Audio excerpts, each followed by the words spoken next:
ladies and gentlemen, boys and girls, children of all ages, be you Clydeside, be you stateside, be you worldwide, rise up. The Scottish Falcons are back.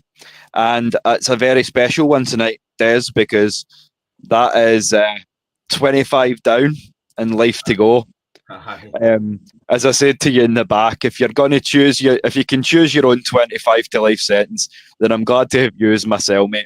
And before we discuss the San Fran game, the battle in the Bay, how are you doing tonight? Fine, mate. I would say it feels like 25 years, you know what I mean? But it's been enjoyable, mate. We started literally in the dead zone, and we battered in loads of episodes. We got to the start of the season, and me and you had plenty of commitments that wouldn't allow us to actually do the show.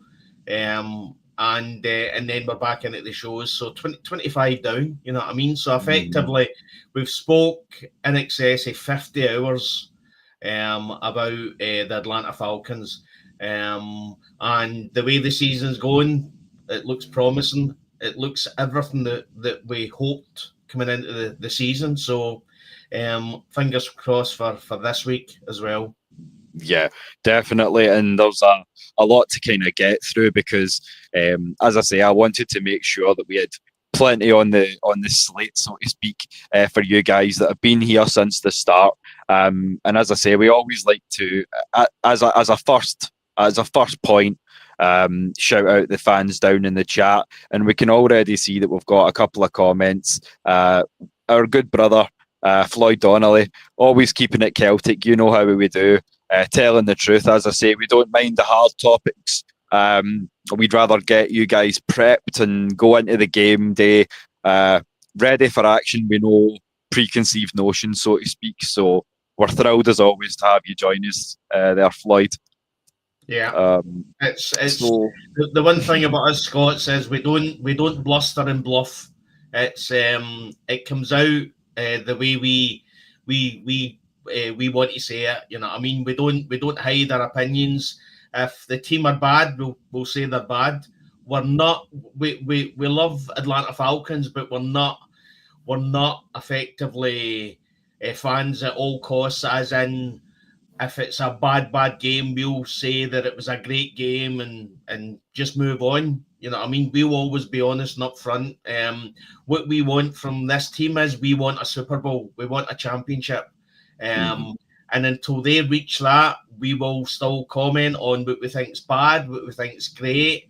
At the moment, as I said, we're quietly happy the way the years went, but we'll always be upfront and tell you the way we feel. Yeah, that was something that was the ethos behind this. The Scots have a reputation around the world for being honest and forthright. If we've got a problem, we're going to tell you we have a problem. Yeah. Or to use something that we would say, we're no backwards about coming forwards. So as I say, while some more of you guys are getting situated, getting into the room, because I know we were a few minutes late getting started.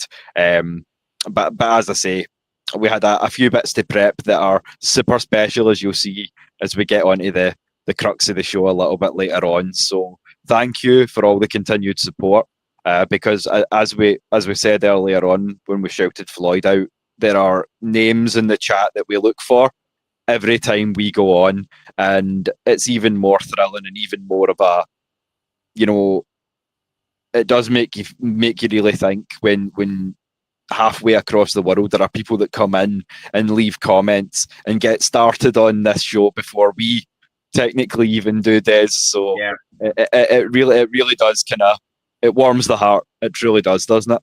Yeah, and again, the reason why we started this, or why you had the discussion with Maggie and how I got involved, was the fact that in the UK we don't have anybody really to discuss football. You know what I mean? And the fact that, like, the only person that I actually, when I had my other business, the only person I used to have was a Buffalo Bills fan. and he used to come into the business. And I got to admit, I thought about him quite a bit during the game on Monday, about if I'd have seen him, what I would say to him and rile him up, because he always used to rib me. I remember the Marcus Mariota Carolina game when he ended up throwing it on effectively on his arse. And I'll tell you, he didn't stop talking about that. You know what I mean? So I thought about him quite a bit when we beat the Bills on Monday. I must admit. But apart from that, all we've got is me and you and the people that are watching and the viewers. So, and they put in some amazing comments, ask us a lot of questions. I got a lot. You as well. We got a lot through X as well with people commenting as well. So, I mean, it's really humble, the fact that two guys, as you say, were effectively Clydeside, two guys in just outside Glasgow, talking about the Atlanta Falcons and how much we love the Atlanta Falcons, are getting watched by people in Atlanta who love Atlanta Falcons. You know what I mean? It's fantastic, mate. It really is. It's one of the beautiful things about that dark place we know as the internet.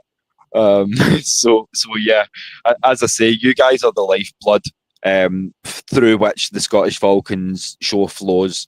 You are the guys that keep us coming back for more, even though there might be some bruises along the way. Because as we say, that's our tagline by now if you followed the show for any length of time. And as I say, there's a reason why Des and I came up with that, because I feel like it's self-evident at this point. If you've been a Falcons fan for any length of time, then you will know the peaks and the valleys that come with that as a lifetime commitment.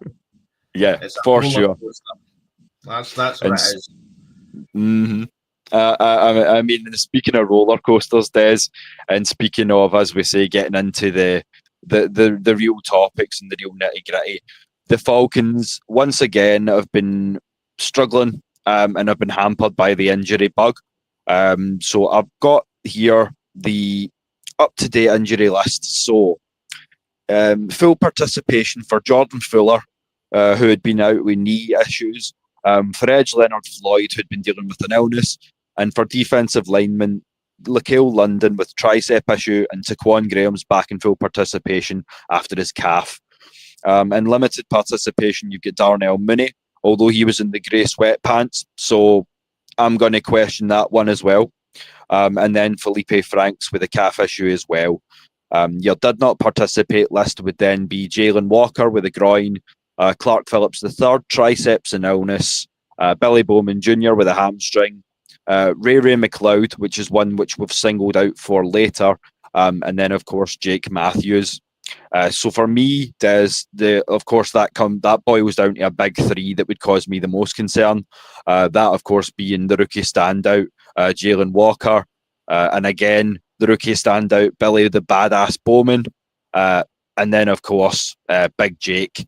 As you say, he doesn't have to be named captain to be deemed such. Such as his effectiveness and his the level to which we love and respect him, and obviously look to him to lead these guys. So, I mean, talking about the injury list, would you agree with that? Is there anything else that's really sticking out with giving you concern? Well, updates. So the update says Jalen Walker is out. Jordan Fuller is out. Billy Bowman Jr. is out.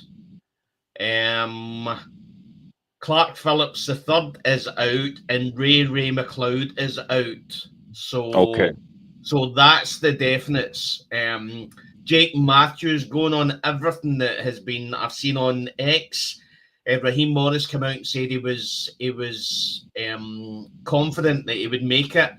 Effectively, I said that if Jake Matthews hasn't broken his ankle, he's going to play. I think 183 games straight that he's played. I think what people forget is he's the only player now that we've got from the Super Bowl run in this team. So his experience is second to none. And to be honest, I don't think it's any coincidence the fact that him and Chris Lindstrom are able to have players around them. Bearing in mind, Bergeron came in, he was a draftee. Ryan Nuzzo, he came in, he was a backup. And obviously, what's the... Elijah Wilkinson. Elijah Wilkinson, yeah. I had Kendall Sheffield. And that was Super Bowl. That was like 2015, 2016.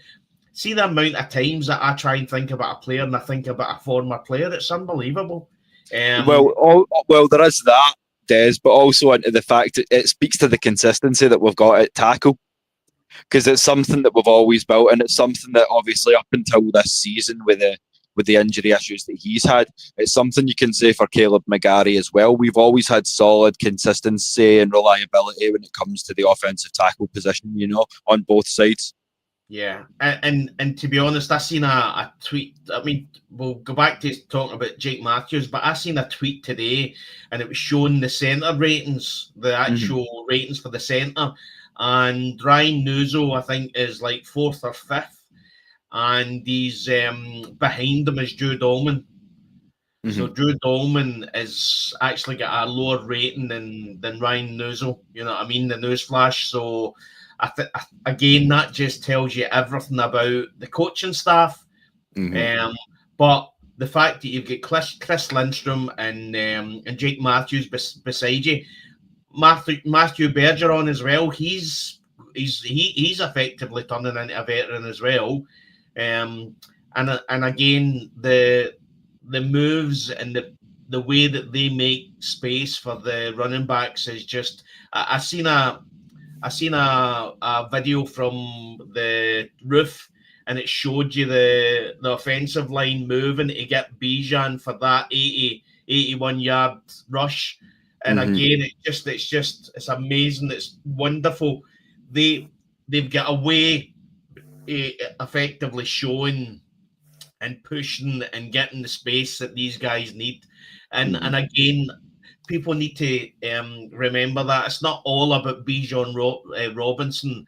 No, it's all also, and he always comes out and thanks the O-line. He thanked Casey Washington because he put in a block as well. It's all about helping make the way for Bijan Robinson to push through, and Tyler Algier as well. But Jake Matthews hopefully playing is a massive plus point, and hopefully that effectively allows us then to continue with the run game. Because what was the it was Peter Schrager. Peter Schrager was talking about obviously how they all sit and talk to the coaches during the preparation week leading up to the game on Monday. And he said that he sat with Raheem Morris, and Raheem Morris says to him that effectively Bijan Robinson is our leader. Bijan Robinson is everything that we want on this offense. And our game, all pushes through Bijan Robinson. So effectively, Raheem Morris came out and said that. And to be honest, when you look, and again, we go off on a tangent, but he's got the highest missed tackles in the NFL at the moment with 39 missed tackles. Yep. On target to do 2,795 total yards. If he does that, it'll be the most in NFL history. Yeah. So that's the kind of player that we are talking about. I also seen another tweet, and it was somebody that had put out a list of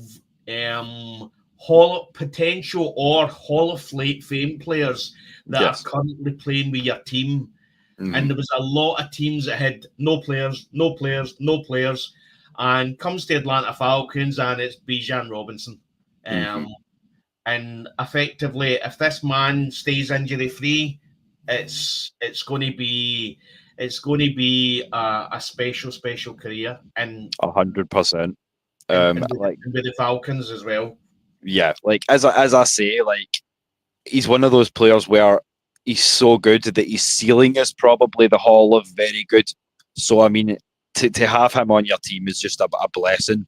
And I can see someone sneaking back into the room. Des, look who it is. It's Yeah. Roadmaster.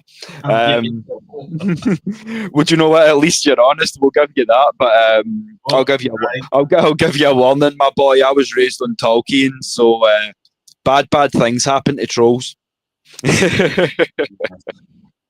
No, it's a blessing to have you back. And as I say, we love the sparring sessions as well. So, and speaking of the rivals, it's good to have Bucks back in the building as well. But yeah, as I say, when you're talking about the how dynamic our run game is, it all stems down to a word that you're going to hear us say a whole bunch tonight, but consistency. And when you say it, there's the man that defines the word right there. So as Des so aptly put it, he has a not just franchise record, but league leading 183 consecutive starts. Add into that, as Des also mentioned, that Coach Raheem has basically said, yeah, I'm looking at 184. So basically, I think, yeah, if the man can walk, he's going to be out there. And I feel like that's an attitude that's kind of across the wider team as well. Wouldn't you agree with that, Des? It feels like there's been a culture shift in so much as they are ready to throw down and give up their body if need be to get the job done. Do you know what I'm saying? Yeah, absolutely. I mean, if you're talking about culture shift, the best thing to do is as we introduce the man. You want to introduce him? The man, the myth, the legend, from Atlanta Falcons Pandemic, and as you say, at this point, part of the furniture, one of our frequent flyers. Manuel, how are you, my brother? It's good to What's have going you. on, fellas? How we doing? Doing good. 25th anniversary special, and we're glad you're here for the party. So thank you for joining us. It's a thrill to have you as always. Glad to be here, brother. So as I say, we're just talking about Jake Matthews at the moment. So I mean, Mr. Consistent. Do you think we'll see him on Sunday? I hope so. I'm not entirely. I think Raheem Morris is playing the safe game nowadays with the amount of injuries that we're taking on. I would actually see if he's a go. I would actually make him a game time decision to see, go through the motions of getting off the ball, and because he's very vital to the run game, So because Bijan likes to run outside, so if he can't, get off the ball, then I wouldn't chance it. Who was it that came in to sub him? Michael Durrell. Yeah, I mean, he did a pretty good job. Michael, I mean, it's not like he's not new to the game. He is an experienced NFL vet. Well, not a vet, but I think this is like his third or fourth year, and he actually did a pretty good. Yeah, he did a pretty good job with Seattle. So I think he's. I would at least test him out.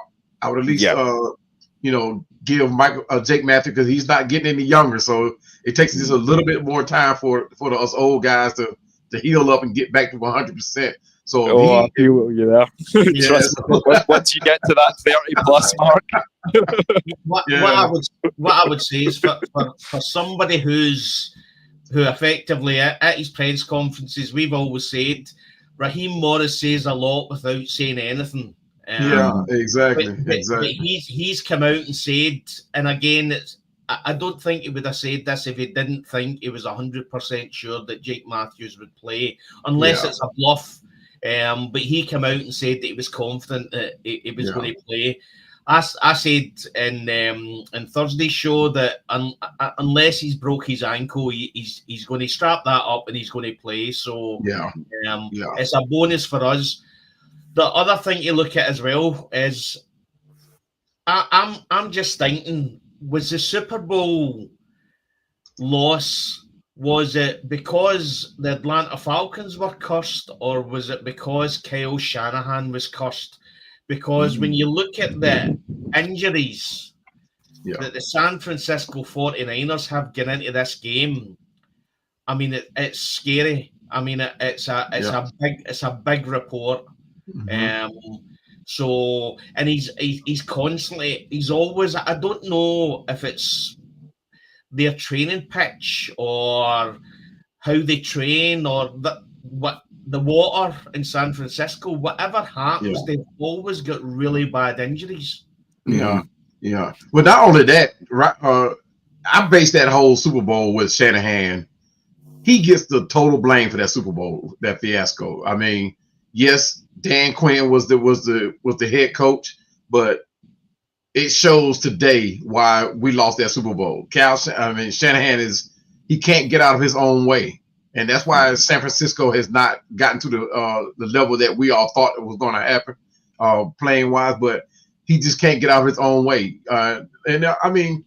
Everybody played a part in that Super Bowl loss, right? Whether it be the defense, the offense didn't score. So, but Kyle Shanahan, he has to take the shoulder to blame for what happened in that Super Bowl. It's all, in my opinion, it's all him. I mean, he had to make just one right judgment call, which was the obvious call, run the dang ball, and he chose not to, and it came back to bite him.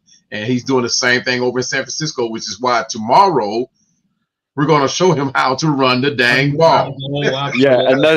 And this is going to be a recurring point, as you'll see throughout the show, because I've got it listed as one of my keys to victory. Like, you're going to hear us say that a bunch tonight. Run the damn ball. Run it. And shout out to the chat again. It looks like as Bucks says, it's looking to be a bit of a 3-horse race. After all, I hope we can pull away from Carolina a little bit more, but the NFC South division is stacking up to be real interesting as the season goes on. And shout out to the First Lady herself, Miss Maggie T, down in the chat. If you get some time, sis, we'd love to have you on. Miss you, Miss Maggie. I miss you. Yeah, as you know, when you hear your miss. So.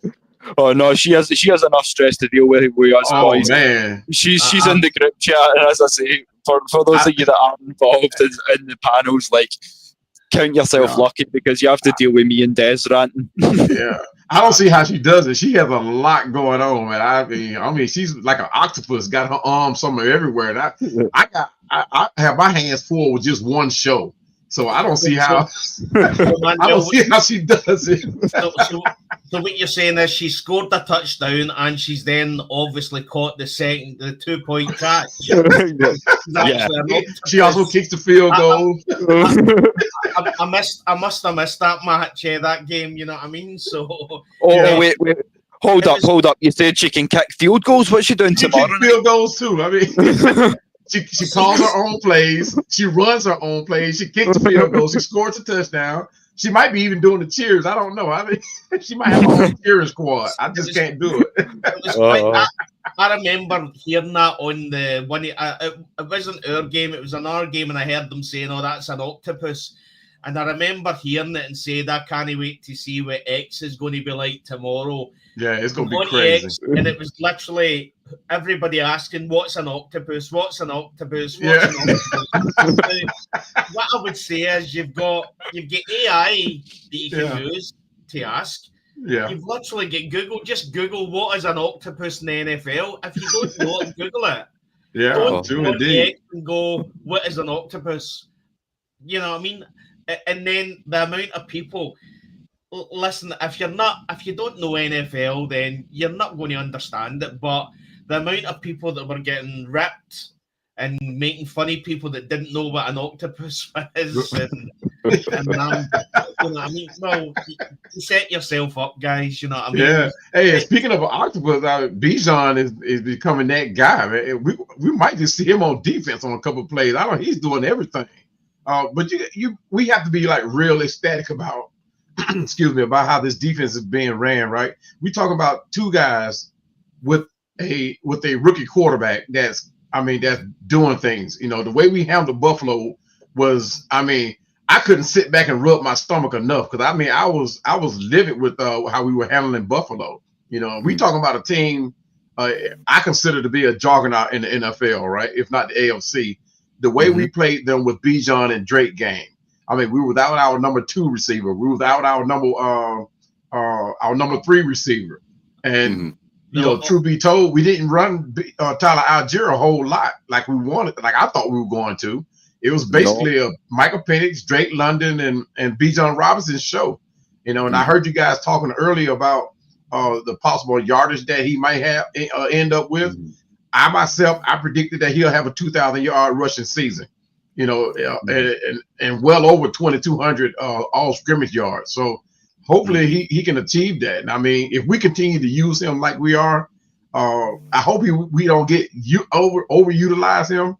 But at the same time, on this pace, he's sure to make it. I mean, it's going to be fun to watch. I mean, we all due respect to throw it out to some of the guys I like around the league. I like CMC. I like Derrick Henry. I think Jonathan Taylor's fantastic. But looking around the whole league, if there's one back that's going to be the next 2,000-yard man, it has to be Bijan. It has to be. Yeah.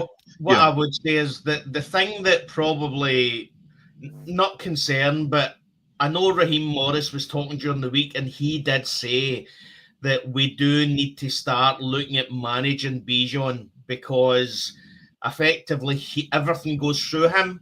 Right. Luckily, we've got Tyler Algier that can take a wee bit more of the brunt of the force. Right. But there might come... We want to get to a point where if this defense is as good as it continues to be and the offense can continue to improve, there's going to be times where hopefully we get into the edge of the third quarter and we're up 25, 30 points. That doesn't mean anything in the Atlanta Falcons world, you know what I mean? We're not letting people rest when we're 30 points up, you know what I mean? Because we can still lose a game with our history. But you're hoping that at that point they start bringing in Nate Carter and effectively seeing what he can do.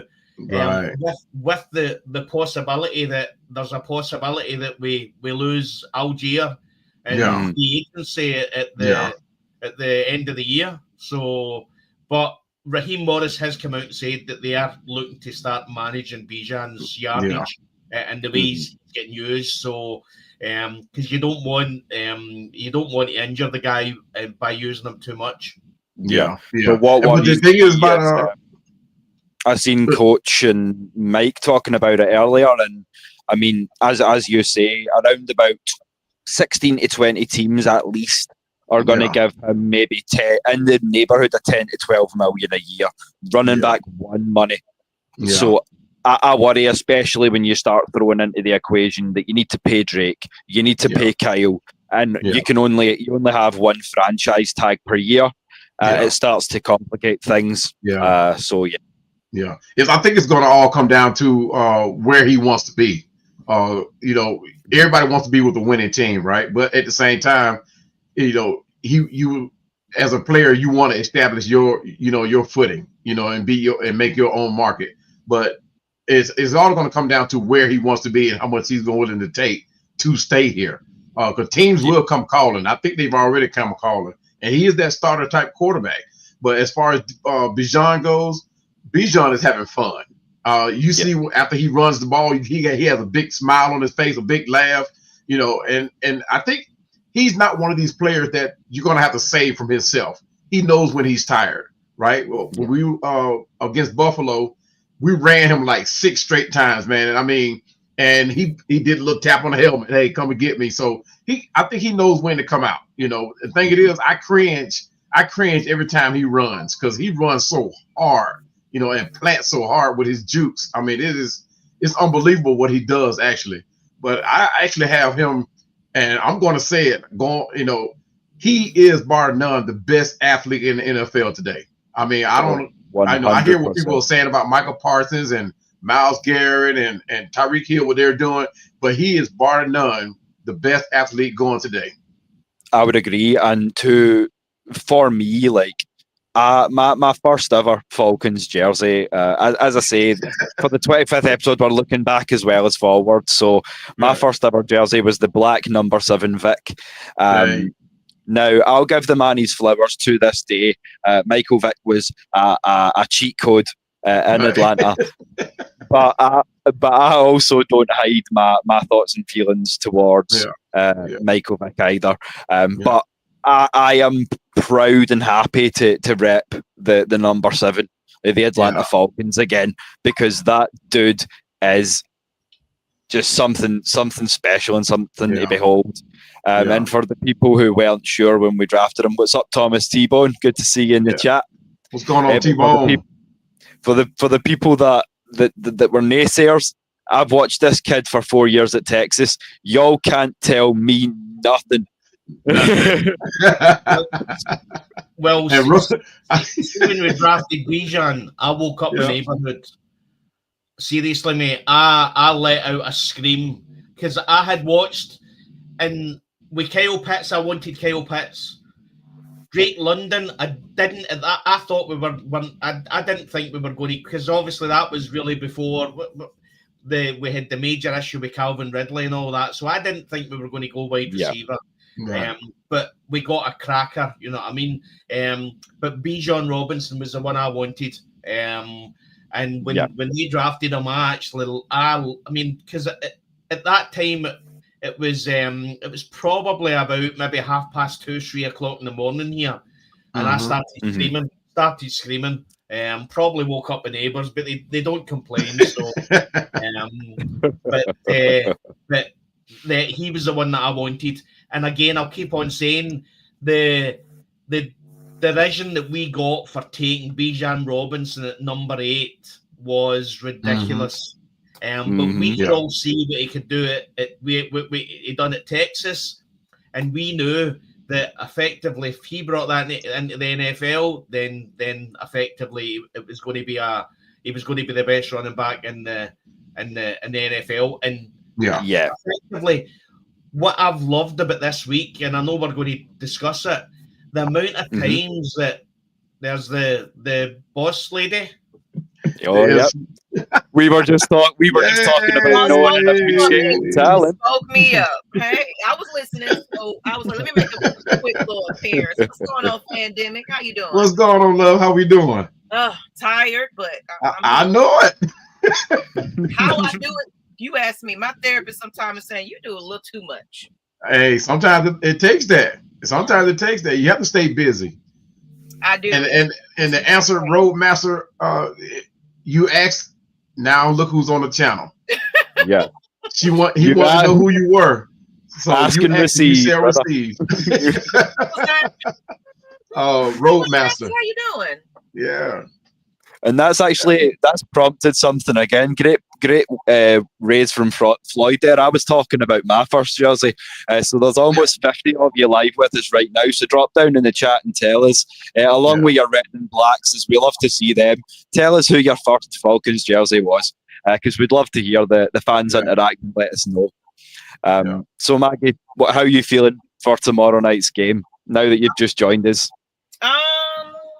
I feel pretty good. We're not going to embarrass ourselves on prime time. That's my biggest concern. As far as what teams jumps off the plane Sunday night is what I care about. Like, I would love to see what this defense continues to do. I'm happy about that. Offense was starting to figure it out since Mr. Man got on the ground.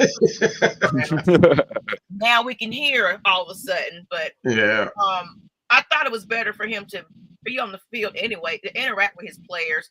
If you see a frustrated quarterback, to me, that would have been my instant instinct. You know what? There are some concerns here.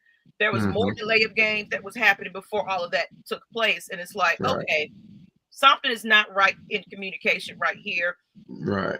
If your center is not happy, if he don't feel confident in himself, especially with the not knowing what the plays are, maybe not hearing it, then it becomes a problem. And we saw what was happening when there was a disconnect with our OC and quarterback, as well as receivers. So the receivers feel it's kind of like when I'm a mom. When I'm not feeling well and I'm not my best. The kids know it. You know, Right. they know it. So they act out and they doing things. Mom and dad's arguing. You get it. So Yeah. It's a domino effect.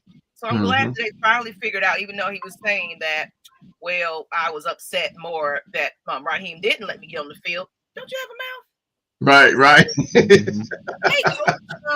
by the way, my quarterback can't hear me. You know, that's when they put the wristband on him. So now it's starting to click the way it should be, and the way we should be seeing Algier, Bijan, even Kyle Pitts. Yeah. You know, so I'm happy. I'm confident because it's Shanahan. He's old as anyway. So. We owe him one. Although, you know what's exciting is too that this offense still has not gotten to the point where we can see what it can do. I think it's still more in the breadbasket. I mean, we still haven't used Kyle Pitts like we're supposed to. We really still regularly hadn't used Tyler Algier. We definitely haven't used Darnell Mooney. Hopefully he'll come back healthy 100%. And we still got guys on the practice squad that still deserves a look-see. So, I mean, the level of this offense can go, it's all going to ride on Zach Robinson. It's just like when Kyle Shanahan was here. It rides on his play calling. It rides on what he can realize, what he can do with his players. Because every last guy that we have on this offense can make plays. I mean, you talk about we got 4 guys really, that can take the top off of defense. You know, I thought we were going to do that against Buffalo. We didn't need to, but it was a great game, you know, to watch. And you talk about Nick Nash. Guys, when are we going to bring him up? Yeah. He needs to be here. Oh, yeah. So hopefully with this move with Ray McLeod, who I thought was expendable from the get-go from this season. What's going on with Ray? Is that true? Yeah. Yeah, it's true. Yeah. That's something that was like a main headline. So before we do go over on Ray, there was something that I wanted to think about. Jay Black was asking, I think it was something to do with getting over to the States. Hold on a wee second. So, Maggie, we need to get Des and T-Wad to come to the US to have some beautiful restaurant or queue time from the SWATs. That may mean more to you than I do. That means. Speaking of SWATs, I don't know if he saw my shirt. Okay. Yeah, Southwest Atlanta, but I'm in South Fulton now, but that's where I grew up on that side of town. Oh, okay. Oh well, you'll know that's another thing. You must be bored is putting Atlanta over at this point, no? But no, it's bucket list material. I would love to come over. As I say, there's very few places that I want that are on the list of I have to go to this place before I die. New Zealand, just because it's Middle Earth. In Atlanta, that's probably it for at least for now. So, see, to be honest, the pepper wings is over with. See, to be honest, say no more. At the moment, everything. There's only one place. There's only one place I want to be, and that's San Francisco 49ers Stadium in February. That's where I want to be. Oh yeah. True. Let's hope this is the first of 2 visits to the Levi Stadium this year. That would be good. Fingers crossed. but it's going to be electric for all the wrong reasons for Kyle Shanahan. He's going to finally get to see what he was supposed to do when he was here. And I know you can go to the next topic, but I wanted to add on what Pandemic was saying earlier, just about when I was talking about Bijan. I do hope that they start utilizing more of the players also as well, because towards that second half at the end, you could tell that physical fatigue was kicking in for him. He's the guy, you know, he's going to get his 200, 300 and all that in the game. But he's back some, so we don't wear this man thin close to the end of the season. That's all I But you can tell he's enjoying it. I'm telling you. And it actually, it wasn't him, just him. It was like the entire team.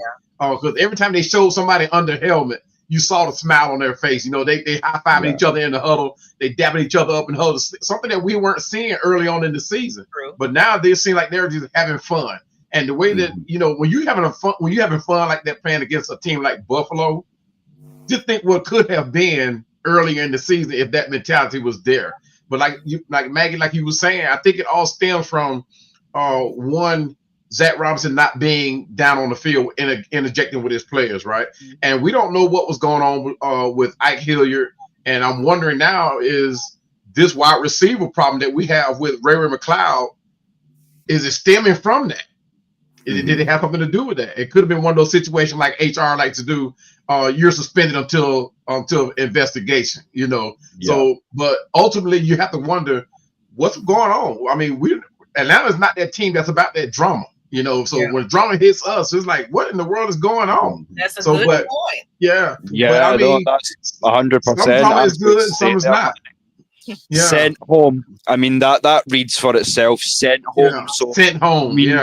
I mean, you can tell from the energy that we're all hype. You're saying that obviously the team's hype, and we can see that, but at the same time, looks like somebody's not happy. But you know, Coach Heem, he's going to keep his cards close to his chest. He's a poker player, so we're not really getting much from the top down. So I mean, so the rumors was the fact it's the rumor. The first rumor that came out said that seemingly he was not happy when Ike Hilliard was sacked, and he made it known to the team. Right. But somebody asked Raheem that, and he said it was nothing to do with that, and he said it was a team. Effectively, when you see the comment, it was like he's been sent home because of certain team affairs. Yeah. To be honest, if it seems similar to the way it all kicked off with Calvin Ridley with the betting scandal. Not that we're saying that it's anything to do with that, but there's been issues. He's had issues with a teammate. There's something happened. And But you wonder too if it's just one incident, or is it a collection of several incidents that has said, okay, this is enough. You know, whether it being late for practice, late for team meetings, not performing. And sometimes it could be something as simple as how you said something, because we all know what happened to Julio. You know, when he wanted that front stage with Arthur Blank, and Arthur Blank was like, "Hey, look, no, we're not going to deal with this," and it didn't sit right with Julio. So Julio, you know, said some things that ultimately got him out of here. You know, people might think that it was a contract reason. No, it was all about, because how many owners aren't going to put up with that drama. You know, and I can see Arthur Blank being that guy, and he just go ahead and say, "Hey, look, you're expendable," as if with all players, you're expendable. So we're going to move on. Manuel, that could well be. That should be Julio Jones, as he said it national TV. Yeah, that was actually live national TV. He said, So effectively, there was after that was aired, there was no coming back. There was no comeback from that. True indeed. The writing was on the wall at that point, and I mean, as the octopus of the family, Maggie, you've had your tentacles out there. So have you heard any rumblings in regard to? That's why I'm looking up Ray, because someone sent me something that was a music video of him or something. It's like, is he too focused on his trying to be a rapper? Or? Oh wow! I was trying to make sure that's a true video. No, someone sent me something.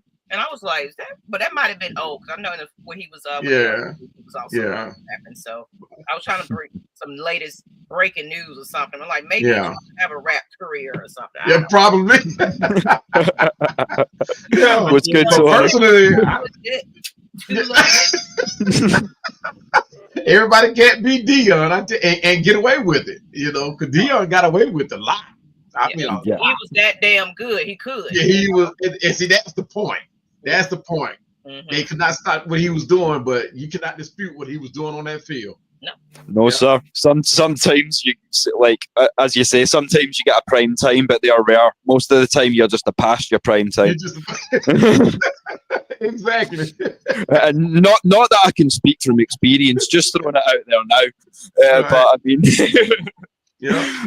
But I mean, with Ray McCloud, to jump back on the subject, to me, he was already expendable. He was that guy. I'm like, okay, we got Nick Nash. Ray McCloud needs to go. But that's just my personal opinion and what I was doing, thinking about Nick Nash. But now we have a host of guys that could fill that spot. Chris Blair. We got Dylan Drummer, who's on the practice squad, that's still there.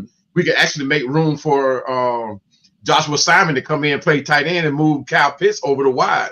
I mean, it's a host of ways that we can go with this thing. So, you know, Ray McCloud is very, very expendable. as now that he's been sent home, is improving the point.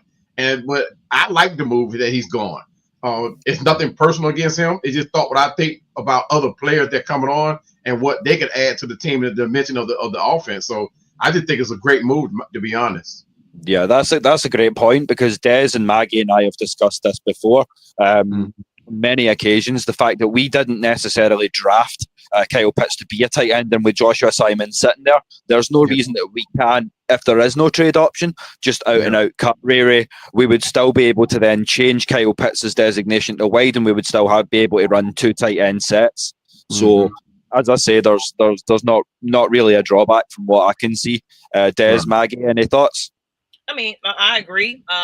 Like, he hasn't been for the last. Well, he's not going to be at this next game, so we're going to see what the difference maker is. And then, I mean, that means the elephant's in the room. Like, hey, we good. Yeah, true. I mean, true. It's competitive league. The Falcons it's done. Is competitive, so it's like, if you're not here, you're making a mess of whatever's going on. I don't know. We don't really truly know what's going on behind the scenes. I mean, and the times we see him on the park, he dropped a few balls, so his head's not there. Yeah, you can see that. Darnell Mooney. Mooney, I think. I think Darnell Mooney was more injury issues than his head's not there. But effectively, if you're looking at the Buffalo Bills game and you then effectively rest a player that can play the game and Ray McLeod, then the writing was on the wall at that point. What Ray McLeod doesn't understand is that he was effectively a specials team player. That's all he was. Yeah. It was the Atlanta Falcons that brought him in and allowed him then to become a wide receiver 3 in the team. And he done well, but he was always, any other team he'd been there, he was only getting special teams snaps. So we done that for him. The way I look at it is, when you look at the way everything is going just now with the team, you don't want a bad apple in the car. Yeah.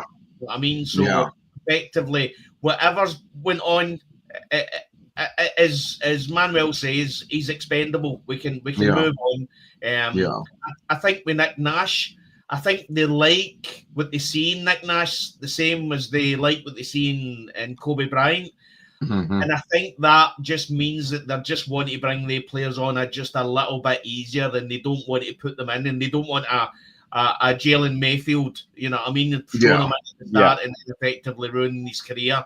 So, but from my point of view, we've got Kyle Pitts. We're doing a lot of 12 personnel anyway with Kyle Pitts and Charlie Warner. So, from the way I look at it is, you keep doing what we've done against the Buffalo Bills. And just keep doing that, you know what I mean? If we can, no disrespect to the San Francisco 49ers and Mac Jones, who it looks as if we're going to play against, but if we can do that against Josh Allen and the Buffalo Bills and the injury issues that the San Francisco 49ers have got, then we should be able to do it against them as well. Yeah. And we've had a great question to kick off the more specific segue into this week's game. But I did see that Miss Maggie has starred a comment, and it's one that I think maybe we should both address, because it's not a situation we know here in Scotland. As I say, we're the only nation in the world that aren't trusted with our consumption of alcohol. So if you're not in a licensed premises, you can't purchase alcohol after 10 p.m. So we don't know what this 24/7 drinking culture is all about. I mean, we can drink 24/7, but that's from stuff at home. Exactly. Moonshine. Imagine walking into an American superstore and walking down the aisles, and you get to certain aisles and there's big barriers across them. Because and you grab a bottle if you can get a bottle, and you go to the checkout and you go to scan it, and it will not scan, and they just will not allow you to buy alcohol after 10 o'clock. Wow. It's still it doesn't mean anything, because I think alcoholism in Scotland is probably one of our pastimes. You know? Right. Literally, it's considered a hobby. Like, I feel like just one time for the memes when I do get over to Atlanta, I'm going to walk, like, at maybe midnight, I'm going to walk into a store, deliberately walk into the alcohol aisle, and then just look at the cashier and go, do you know what you're doing, mate? Do you know? I'll be starting there, right? I guess that's why it's so restricted. Yeah. I'm standing next to him, all going, go do it, Will, do it. It's 1 minute past 10. Ryan, go for it. I dare you. That's us pulling up at 11:45. Come on, hurry up. Get your ass. That's it. But this is one thing we've not revealed to you yet. There's very similar results to, you know, giving a Scotsman alcohol after 10 as there would be, you know, feeding a gremlin after midnight. It doesn't go well for anyone. Sorry, Manny, what was it you were going to say, brother? I made a mistake when I was in the military of drinking with a guy from he was from Berlin, and I made the mistake of drinking with that guy, man. And I was a pretty good. I could drink, you know, back then. And now I kind of like indulge in like the top end stuff and you know, and relish in that. But back then, when alcohol was just alcohol and I was drinking, yeah, I thought I could drink. Yeah, no, I realized far back then I came up short drinking against that guy, man. And I should have known something. You know, when you were a drinker and you walk around and drive around with alcohol in the trunk of your car, and 80 and 90 degree weather, and you just take it out the trunk and just pop it and start drinking, I should have known better then. But I didn't. You know, I'm thinking, oh, I got this guy. I can drink. I can drink. You know, but no, big mistake. I'll tell you another thing. See soccer matches over here.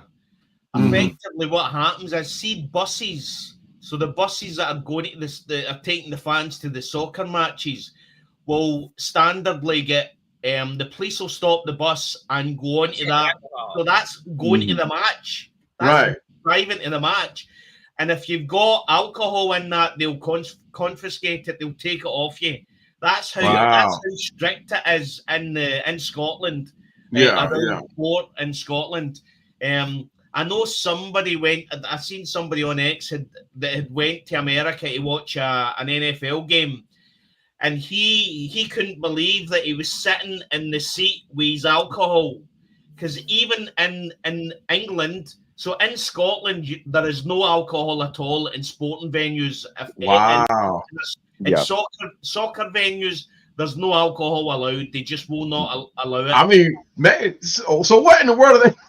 I'm sorry. I'm ignorant to the soccer venue. So so they are hype. They stay hype.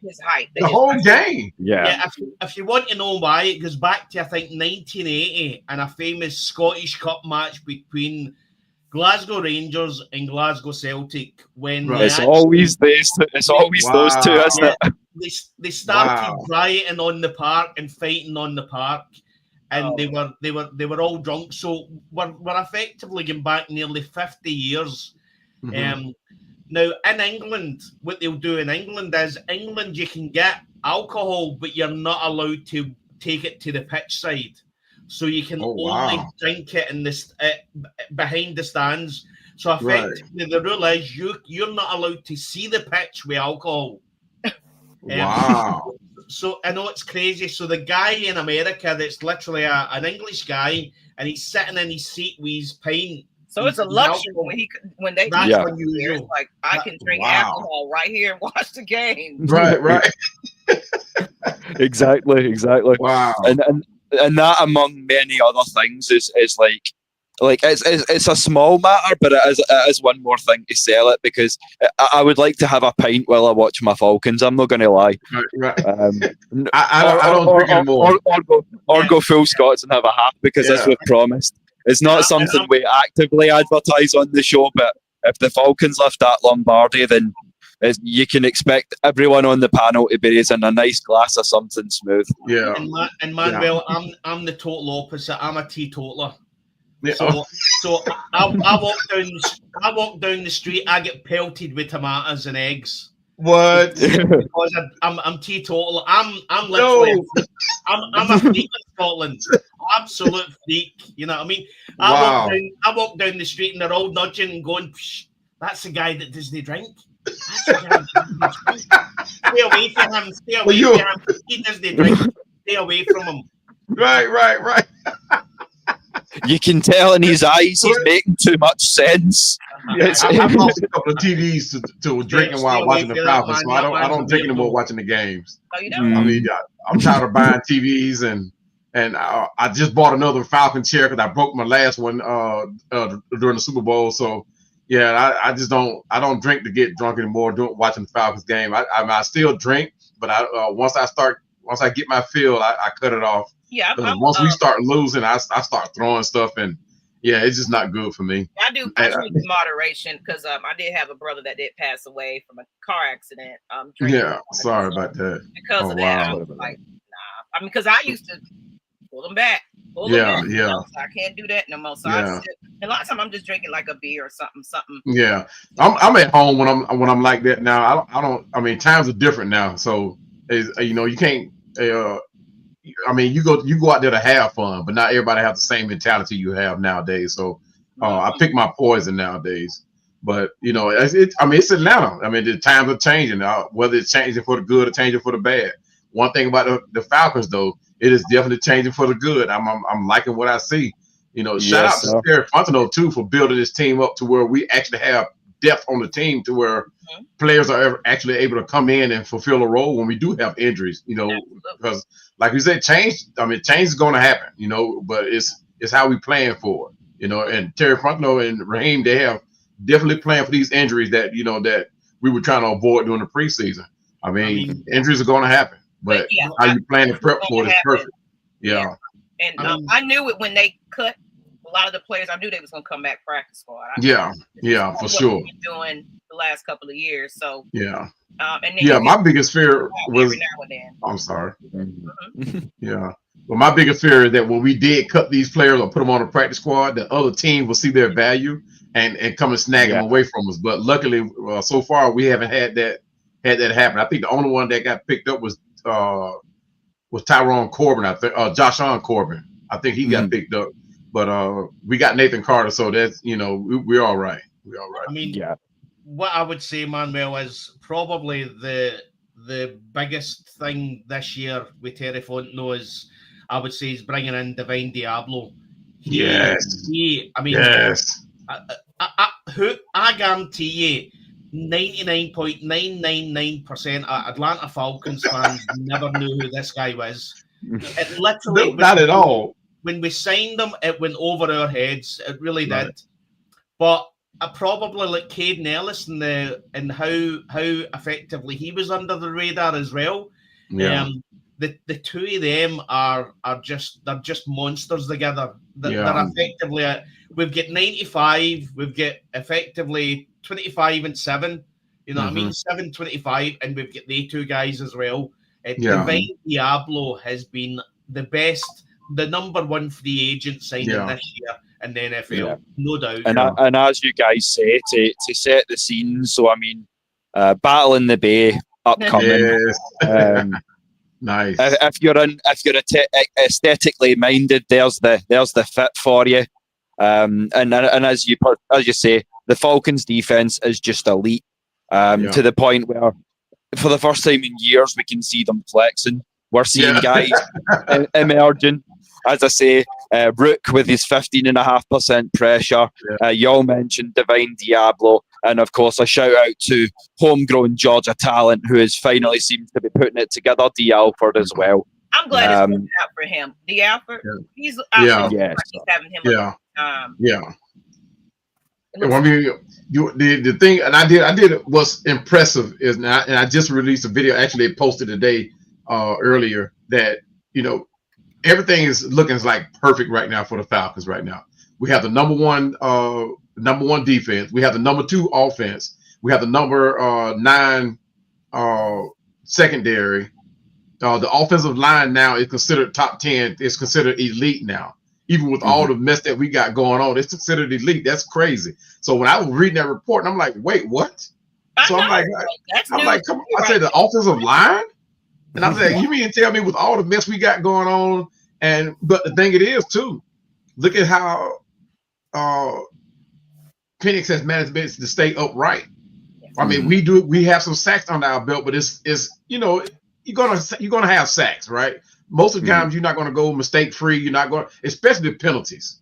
We have cleaned that up so much. I don't remember hearing any when we were in the Buffalo game. Did we have any penalties during Buffalo game? I don't remember. If it was, it wasn't detrimental. It was negligible. Yeah, it wasn't nothing penalties. detrimental. Yeah, like we were on some drive going downfield and it got called back because somebody was holding or whatever. But I mean, we have cleaned that up, and you can. This is going to actually improve going down the season, guys. I mean, this is actually going to get better and better. And it's like that 2016 team where we were consistently getting these penalties, these senseless penalties that killed drives.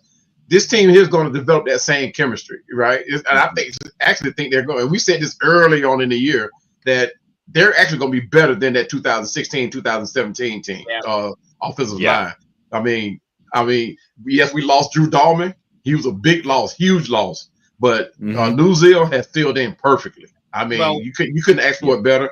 I mean, he has allowed, I think, a couple of sacks. He did have allowed that, but I mean, like I said, it's hard to clean up the sack thing. So especially when you have a left-handed quarterback, you know, and that you're not sure whether or not if he's going to take off running. And that was a lot of times like when Vic ran off with the ball. A lot of linemen, they didn't like blocking for Vic because you never knew what he was going to do, you know, and it made them look bad or made them look like they didn't do their job because Vic be hightailing it someplace else. They blocking down to someplace else. They don't took off. So hopefully that, you know, this line here will continue being that line for Michael Penix because he has a lot that he has to grow on.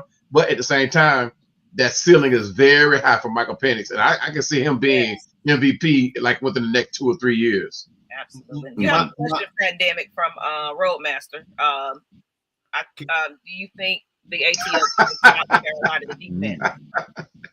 Hey, Roadmaster, to be honest with you, that game just tells you there's a whole lot going on besides wins and losses in the NFL. That's all I got to say about that. I mean, 30 to nothing against the Carolina team. Come on, man. Think about it. Like Des will tell you, like if you're hide the children for a moment because the language is about to get slightly colourful when I warned you in advance. But I said to Des after the Carolina game, I literally messaged you, didn't I, mate? And I went, how in the fuck are we going to talk about this one? You actually couldn't. It's one of those things where when you did your content, all you did was spoke on stats. I mean, there was nothing positive about that game. I mean, you can point out the negatives that happened, but it was too many to list. I mean, to be honest with you, I mean, because it was like we were the way we came out of preseason, and if that game was our first game of the preseason, I would have pretty much understood. Yeah. But I'm talking about no, not against Carolina though. I just couldn't fathom it. I don't. That game. That was no excuse. That was all on us. Yeah, that was no excuse. So I'm going to put up this comment as well, and I want to say something about, because obviously Manuel spoke about Penix. Now, Penix is effectively only coming in his 9th game on Sunday. Yes. Yeah. And what people don't understand is 4 games, if you count the San Francisco game, he will now be in 4 primetime games. He had the Washington game last year. That was Sunday Night Football. He had the Bills games, which was Monday Night Football. He had the Vikings game, which was Sunday Night Football. And he's got the 49ers game this weekend, which is Sunday Night Football. So out of 9 games, 4 games he'll have in prime time. And not only that, he's number 1 in quarterback rating in the 4th quarter. At 95.8. So that effectively tells you that when he's in the spotlight and everybody's watching, he's not phased. And when it comes to effectively, what is it, the witching hour? When wins can become losses and losses can become wins. What does he do? He steps up and he's got the number 1 quarterback rating in the 4th quarter. Yes. So if you want to know statistically how good Penix is, bearing in mind he's only had 8 games, that tells you. Because when the chips are down, he plays. Yep. Yeah. Drop the mic, Des, because if you're gonna come in here with takes like that, Roadmaster, you might want to keep on heading down the road, or do your homework. One of the two. Yeah. Roadmaster team is he for? He's the regular troller on here. So, but I mean, we welcome that. We welcome that. Just keep it respectful, you know. Don't it's all in, nobody, but all in good fun. Yeah. I mean, I love messing with him. I mean, he's that guy. I mean, that's what it is. I mean, you come in, you beat the Falcons. Hey, you feel like you don't want a Super Bowl. I get it. Yeah. that is their Super Bowl. That's their Super Bowl. I said. I mean, I think it on up. Yeah. Listen, it's either Penix, which is 3-3, or effectively Bryce Young, who's 7-29. You know what I mean? Right. That's the issue with the Panthers. Are terrified that effectively Penix turns out to be better than Bryce Young, and effectively shown that already. You know what I mean? And that's what they're scared of. I would go as saying is, if you look across the road at the Aints, and effectively what would you call them, the young quarterbacks doing over there? Right. Effectively, he is improving week after week. What's his name again? Did somebody mention that kid from New Orleans again? Hey, one thing though, have you guys noticed that he has tamed down his smiling and laughing on the field? Raheem Morris. Yeah, because he's not with the geeky ha no more. No. I see he was getting a little hot, like. Yeah. Okay. I think that one laugh that he went during that Carolina game, that thing went viral. And you take a 30-0 butt whooping, and you got the nerve to come off the field with a grin on your face, like you don't want a playoff game. And I'm like, wait a minute, bro. I mean, I can take a loss, right? But the way you look, you know, I can go over there and give a respectful handshake without this grin on your face, like you all buddy about to go out to the bar and drink. Yeah. I mean, no, not me. I'm not that guy. No. You know, after a loss, I'm finding myself a spot somewhere by myself, and you won't see a smile on my face for a couple of days. But man, I'm telling you, that told me everything I need to know about Raheem Morris, how he's trying to make everybody happy and all that. You can't be everybody's friend. You know, I mean, it's a business at the end of the day. And I get it. I get it. You want to get along with your players, but you've already established that. Your players know what you want. So that expectation has been set by you. So, I mean, now it's time for accountability. Yeah. You know, what I would say, Manuel, I'm going to jump in on that, and I'm going to come on. Listen, it wasn't a good visually. It wasn't good, but you can only look and see what's happened since then. You know, what I mean, I'm guaranteeing you that when he got behind the scenes, there was riots. For sure. Because you see the way they came out against the Commanders, and effectively the way they played against the Buffalo Bills. You know what I mean? Whatever was happening, whether I don't think it was a scheme or Ike Hilliard and what he was doing, but there was something just not right was happening in that, and it came out. Yeah. It came out on that game. And that effectively gave Raheem Morris a chance to decide to sort the back room. So effectively, I always say actions, not words. I don't care what you say to me. I'll just want it done. And to be honest, since then, they've not put a foot wrong. So you can question Raheem all you want. Apart from, I would say, probably the end of the second half against the Buffalo Bills, when they should have called a timeout and saved 20 or 25 seconds. He's not put a foot wrong since then. You know, right. So listen, I'll criticize Raheem if I think he needs criticized, but if we as Falcons fans are on here complaining about a coach who has just beat the Washington Commanders and the Buffalo Bills, then there's something wrong. At that point, Manuel, we become haters. And it doesn't matter what this coaching staff does or what this team does. We're always going to hate them. So it's true indeed. You have to give that guy his flowers. Well, can I intervene? Yeah. I feel like maybe it's just because, of course, when he got hired on, it was like, you know what, he's a people's man. You know, his players love him. He wants to be that guy that everybody likes. Mm-hmm. That's all great. When your locker room likes you and all of that, that's cool and everything. You can be that. Yep, I'm that guy. Everybody, we're cool, you know, funny jokes and all this kind of stuff. But that's cute for press conferences and everything else. But when it comes down to execution on the game plays, and you seeing your players are not, you know, doing what they should be doing, that smile needs to be okay. Let me, you know, get a little bit more serious here. So somebody in the background probably was like, okay, I get what you're trying. You know, you a good man and all that, but no, competitive wise, you need to be, you know, your head need to be in the game a little bit more than trying to smile on the sidelines and everything else. So something happened where I'm seeing an adjustment and I'm liking it. Yeah. But Maggie, from my point of view, I would say ask Ike Hilliard and Ray McLeod how nice Raheem Morris is. Yeah. And see, that's why I like that old school coaching, like back in the day, the early on Rex Ryan, the early on Bum Phillips. Those guys held accountability, and it showed in the performance on the field. The teams went out to win.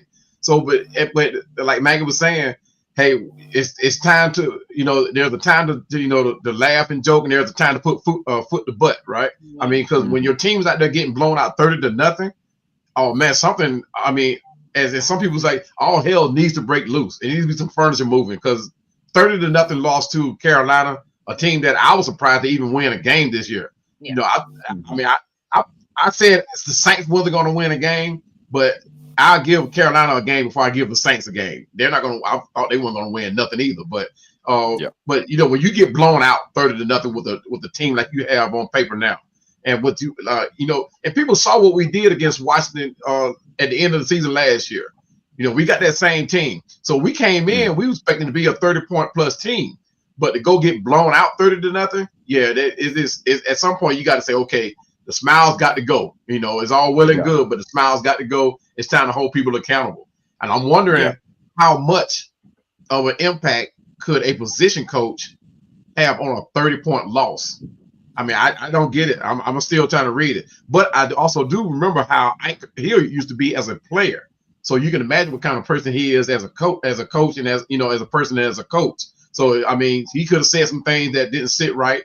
And like I said, this is their organization, Raheem Morris and Arthur Blank. I know for sure those two are not going to sit back and just let you belittle them or berate them, you know, in their faces, especially in public.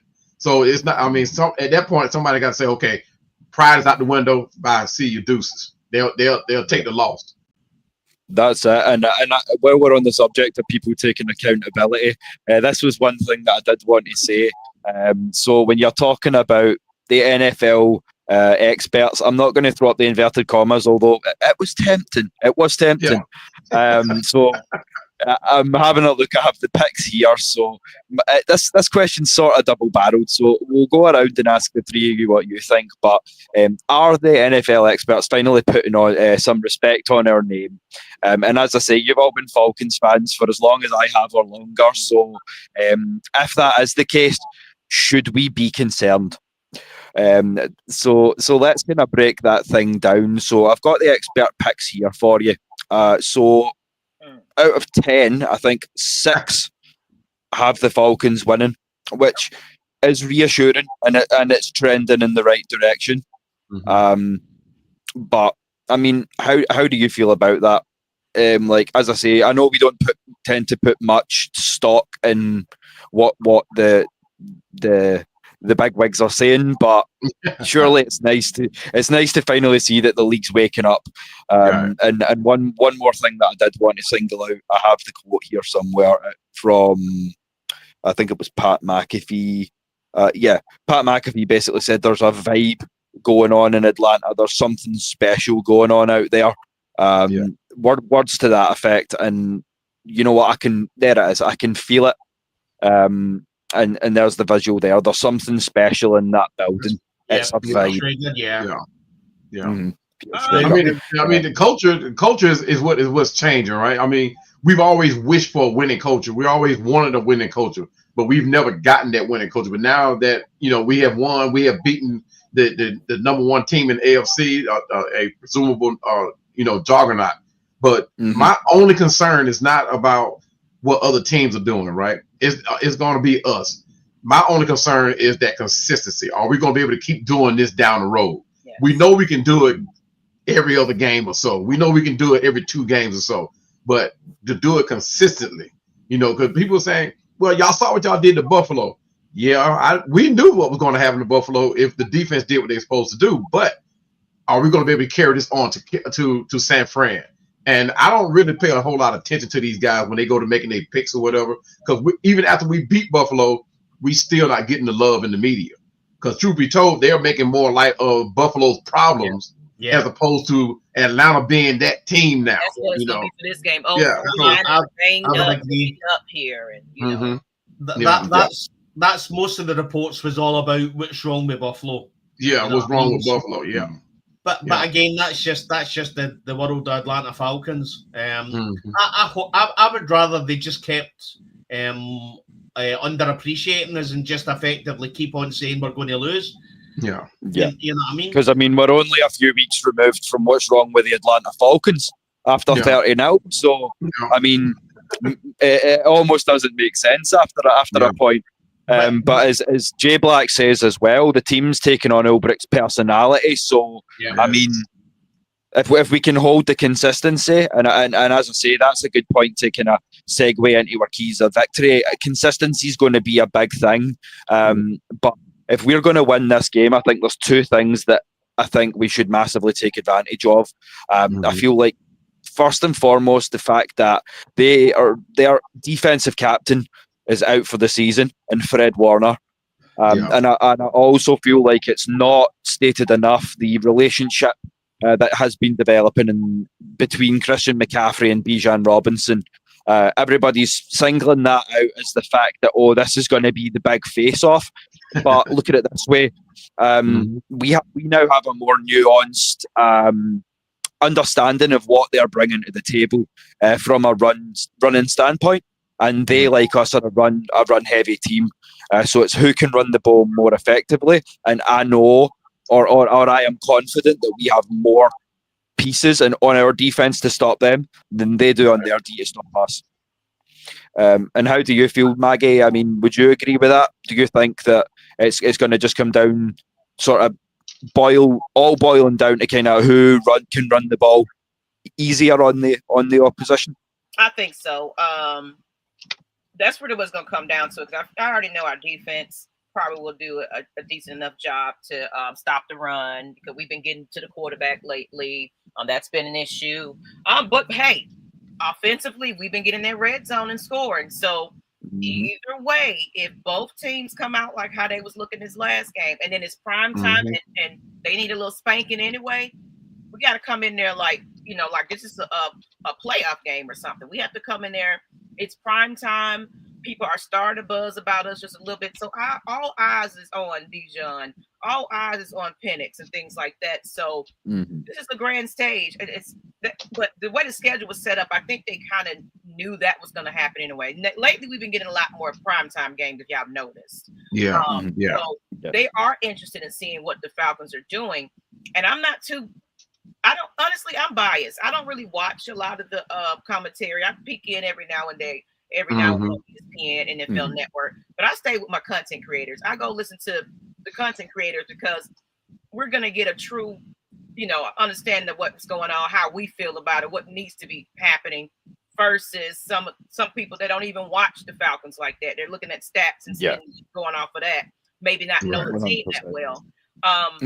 So, like you said earlier, Pandemic, it's really, to me, it just takes what team comes off that plane, because it can be either way. I'm hoping they come out ready to go, and our coach get them out there early so they can be practicing and everything else, because it's been a lot of time last year. One of those crucial games that I think we lost, we showed up like one night before, and it's like that's not even giving us time, but that's a time zone adjustment and everything. Right. So. But I'm confident, but I don't get too confident until I kind of see, what's going to happen on the field. Yeah, I agree. And that's going to be one of the keys to victory. That team that comes off the plane has to already have in their minds that they're going to keep going with what they did to Buffalo, and injuries are going to happen. That's what that's what's going to happen. But the way we're built now, well, we got guys that can come in and keep that same mentality going. And it's all about keeping those core guys, those veterans, in the position to lead too. So it's like you said, that team that come off the plane, they already have to be dialed in, and ready to go to work. Mm-hmm. And on that note, the man on the bottom left, shout out. Just do what the man says. $5 super chat. The $5 holler. That's right. Hit that like button. Rise up. Well, as we've said, Manuel, it maybe doesn't come across well enough in a 15-person group chat, but now you're on with, we have the chance to say it. As I say, I didn't do that logo for you for nothing, so you're part of the family here now. So as I said, now I welcome it, man. Trust me, I try to get on it when I can, man. I'm telling you, I don't see how Maggie does it with all her platforms. I have the one that I contend with, but I do. I'm trying to do other things outside of just the Falcons content too, as well. But I don't know. Maybe I need to tear a page out of Maggie's book and learn how to do everything. I just my two arms they just not functioning like.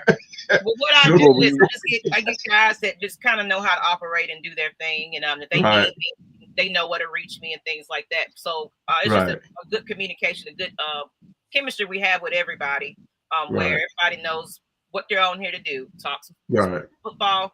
And, as a lot of people know in the backgrounds, I just had to kind of rearrange some things on Atlanta Falcons Nation because of reputation and things like that. I wanted it to get back to a place where people enjoy watching and listening and feel like they're being heard and not ridiculed in the chat and things like that. So that was my thing. It's like, y'all see me here and there. I'm in the background just trying to clean some things up. And I'm very proud of what's to come, especially with the Lady Birds. We got regulators in the morning. So I wanted to be a place where people feel comfortable coming back and appearing on the shows and things like that. So I'm liking what we got going on with this international connection and everything that's bringing some, I love all our commentators. I love our content creators and things like that. Yeah. We're better off getting along than we are not. Most certainly. So that's my thing. Just trying to bridge that gap a little bit more here at Atlanta Falcons Nation as much as I can. So I appreciate you being here, and I appreciate everybody that's all the work. As far as anything else outside of that, it's I manage it too, because I do have my Candid Room show that I talk about mental health awareness. I don't know how I do it, but I do it. and as I say, Manuel, if you want to get into some things that aren't Falcons related, I think Des is going to be jumping on with me now and again to do some stuff related to more towards the college football side, and also Des and Maggie know too. And if you've known me for long enough in the chat, I don't like to put myself over, but. Please stay tuned, because pretty soon I'm going to have the solo shows starting. So if you've not seen the logo, it will be revealed on the socials soon. So if you don't follow me on Facebook, X, all that good stuff, you're missing out. The real spill we will thrill is coming soon. So as I say, you're more than welcome to join me. All ends up, brother, as well. I appreciate it. And also, and in my capacity as at this point, co-head of the AFN International thing, I just want to echo what Maggie's saying. And I'm not, as I say, as we said at the beginning of the show, we're not backwards about coming forward. So we are not here for drama. We are not here for bullshit. We're 5 hours ahead and half a world away. So Des and I are here because we love this platform. We love the guys that were involved with Falcons. Yes. And that's it. So anything else, you can leave at the door. That's how we're going to do things. That's what it's all about, man. Like, that's one of the reasons why I started this channel too. I mean, it's like we have to bridge the gap. I mean, in this fan base, right? Everybody's not going to have the same opinion, and people going to see things different. But at the same time, we're all Falcon fans. That's the unification right there. That's enough for me to say, hey, look, I'm gonna talk to anybody that disagrees with me. That as long as they're Falcon fans, I mean, I talk to a brick wall if it can respond back. But because I love my Falcons like that. But being a Falcon fans, man, and hearing people say, well, the Falcon fan base is this, and they're not that, and I don't want to hear that. I don't even want to get engaged in that. I don't even want to talk about the fan base like that. That red and black unifies me with anybody else that's a Falcon fan. You know, if you willing to sit with me, I'm willing to sit with you. And you know, and I go ahead, Meg. I'm sorry. I was going to add on to that fanness, where they're saying that the fans don't like. Has anybody really seen all the footage right after a football game? Right. Like exactly. All walks of life, different colors. People are just over here surfing. Yeah, exactly. Parties at the Verb. Pastor Troy leading this. You got celebrities walking around in the stadium. That part. It's a fun time to be a Falcons fan. You know, I know folks be looking on there where they at. It's like, what's a lot to do in the stadium? But watch right after the game how much everybody party until the sun goes down. Yeah. And that's the excitement I'm happy to see. And that's like, I want to be like that when we get to the championship game or winning a playoff game and everybody just over here losing their minds, but we're all getting along. And it's like, you know what? Okay, it's a party in Atlanta. That's what exactly. In Atlanta. Yeah. And that's what I want to challenge everybody that has something negative to say about the Atlanta Falcon fan base too. I challenge every last one of them to be out there on Northside Drive and MLK during the tailgate on Peter Street, and just walk through the tailgate before and after the games, like you said, because the energy is there. Now, as far as inside the stadium, I mean, it's another story, but at the same time, we're still growing because we saw what happened during Buffalo. Because at first, it was a sea of blue at the beginning of the game, but as the game went along, you started seeing that red overshadow that blue. So, I mean, it's the fan base is what it is. I mean, some people like to come in and have that CP time and you know, and enjoy it. They rather see the second half as opposed to the first half because they're still out there tailgating. I mean, I tell you, the tailgating is a story and is a party in itself. The fanship amongst, I mean, you see everything out there. Some of the things you won't see in the normal media. You know what I mean?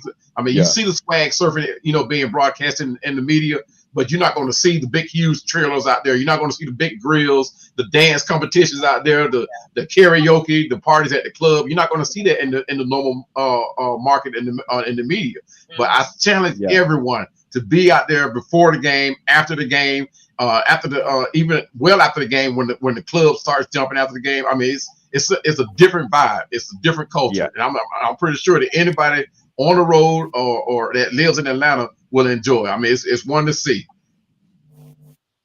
And as Des and I say, like it's bucket list material. Like I want to embrace the city of Atlanta, not just the Falcons. So me and Moira want to sing in a black church. I want to walk down Peachtree Street wearing my Falcons jersey and my kilt.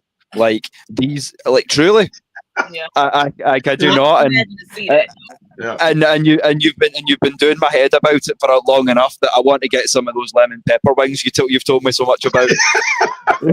Oh, you haven't tried lemon pepper wings yet? Oh wow! No. Oh wow! Hey, you make your way to Atlanta. I got you. Make your way to Atlanta. I got you on the lemon pepper wing. I got the best spot in them. Oh my! Oh, no, we're not going to Magic City. So get it on out your head. We're not. Nah, you know what? You had me at good, man. Sign me up. But yeah, man, you make your way to Atlanta, man. I got you, man. We're gonna get a plate load of lemon pepper wings. I got a great spot. I'm talking about the wings I mean, they are huge. They are nice. They're not overly big and they're not small where you feel like you're chewing on bones. So let's do it. You make your way to Atlanta, hit me up. Okay. Sounds good. And as I say, that it's something the fans will love to see as well. So keep an eye on the socials, because if I go to Atlanta and we can fuse the international with the stateside, as I say, and we can really make that hashtag come to fruition, then as I say, that's what it's all about. And it does. It's like this is it's a two-way street, because we love how much we've been embraced by y'all as well. So it's just amazing. To look at it, I mean, we've been well over 60 viewers, and we're up against college football.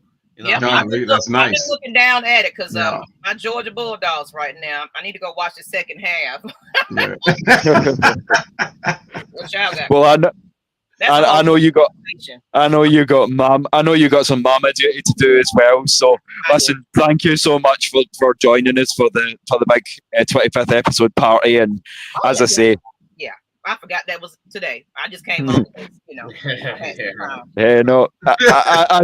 As I say, you got so much on that we're thrilled just to have you as always when you can check in. So don't forget this is your baby as much as mine. So don't be a stranger. Yeah. Everybody that's been kind of checking in on me and everything else. My son did have some a surgery on Thursday. Oh wow! He's nonverbal autistic and he has epilepsy. He's been having a lot of seizures back to back, so they just kind of did some type of implanted like a stimulation device that helps with that. So he's recovering, he's doing well, and that's kind of where my head was focused on lately. So okay. Shout out to all the parents that's dealing with autistic children and hard work. I commend you because this is a tough job, as well as trying to run all of this and deal with home life. I don't know how I do it, baby, but I got the grace of God, and that's just the way it goes for me. Hey, that just showed the continued conversation of strong Black woman. Not saying all women aren't strong, but it is something about a Black woman that shows the versatility, in being strong for whatever occasion, for whatever situation. It doesn't matter, and still carry on their own life. So shout out to y'all, man. I go outside too. Yeah, exactly. Behind, like y'all over there, I'm going to the game. Hey, man, got to keep a balanced life too. So, yeah, for sure. Thank you. But before you go, Maggie, before you do sign out, it's that time in the show. So before you go, what's your score prediction? I don't do score predictions, but oh, come on. It's the 25th episode. Do this one just for your boys. If we're seeing the same offense that we saw this last game, I want to say everybody, it's going to be like a 20, 21, 14. If we can stop the defense, that's where I'm at. 21, 27, something like that. Hopefully, because these boys are ready to eat now. Everybody want that ball and get those yards and things like that. Spread it out. We're doing that a lot better. So they're connected with our quarterback. So I'm not surprised somebody's going to be rushing a couple of 200, if that, yards. Yeah. I want and getting in the end zone and scoring now. That red zone was a little shaky, so it's still a gray area, but I think we're improving now. So for sure. At first, we was just trying to get a score. Right. Exactly. So we ain't got to rely on that. That's all I care about. Huge relief. And what about y'all boys? You two want to hazard a prediction? Because I'm going to go. I reckon San Fran isn't going to be able to do as much to stop us as Buffalo did. So I'm going to say 31-17. Yeah, I like that. Yeah. I think from my point of view, it comes down to really the defense. And from my point of view, it's nobody knows Jeff Ulbricht's defense like Robert Saleh. And that's where it's going to get important. So effectively, if the Atlanta Falcons defense do as well as it done against the Buffalo Bills, then we know that it's got nothing to do with Robert Saleh's defense. This is all Jeff Ulbricht. So I think that's probably the. I don't see this game. I don't see the importance of this game as offense. I see it all on defense, and it really comes down to how.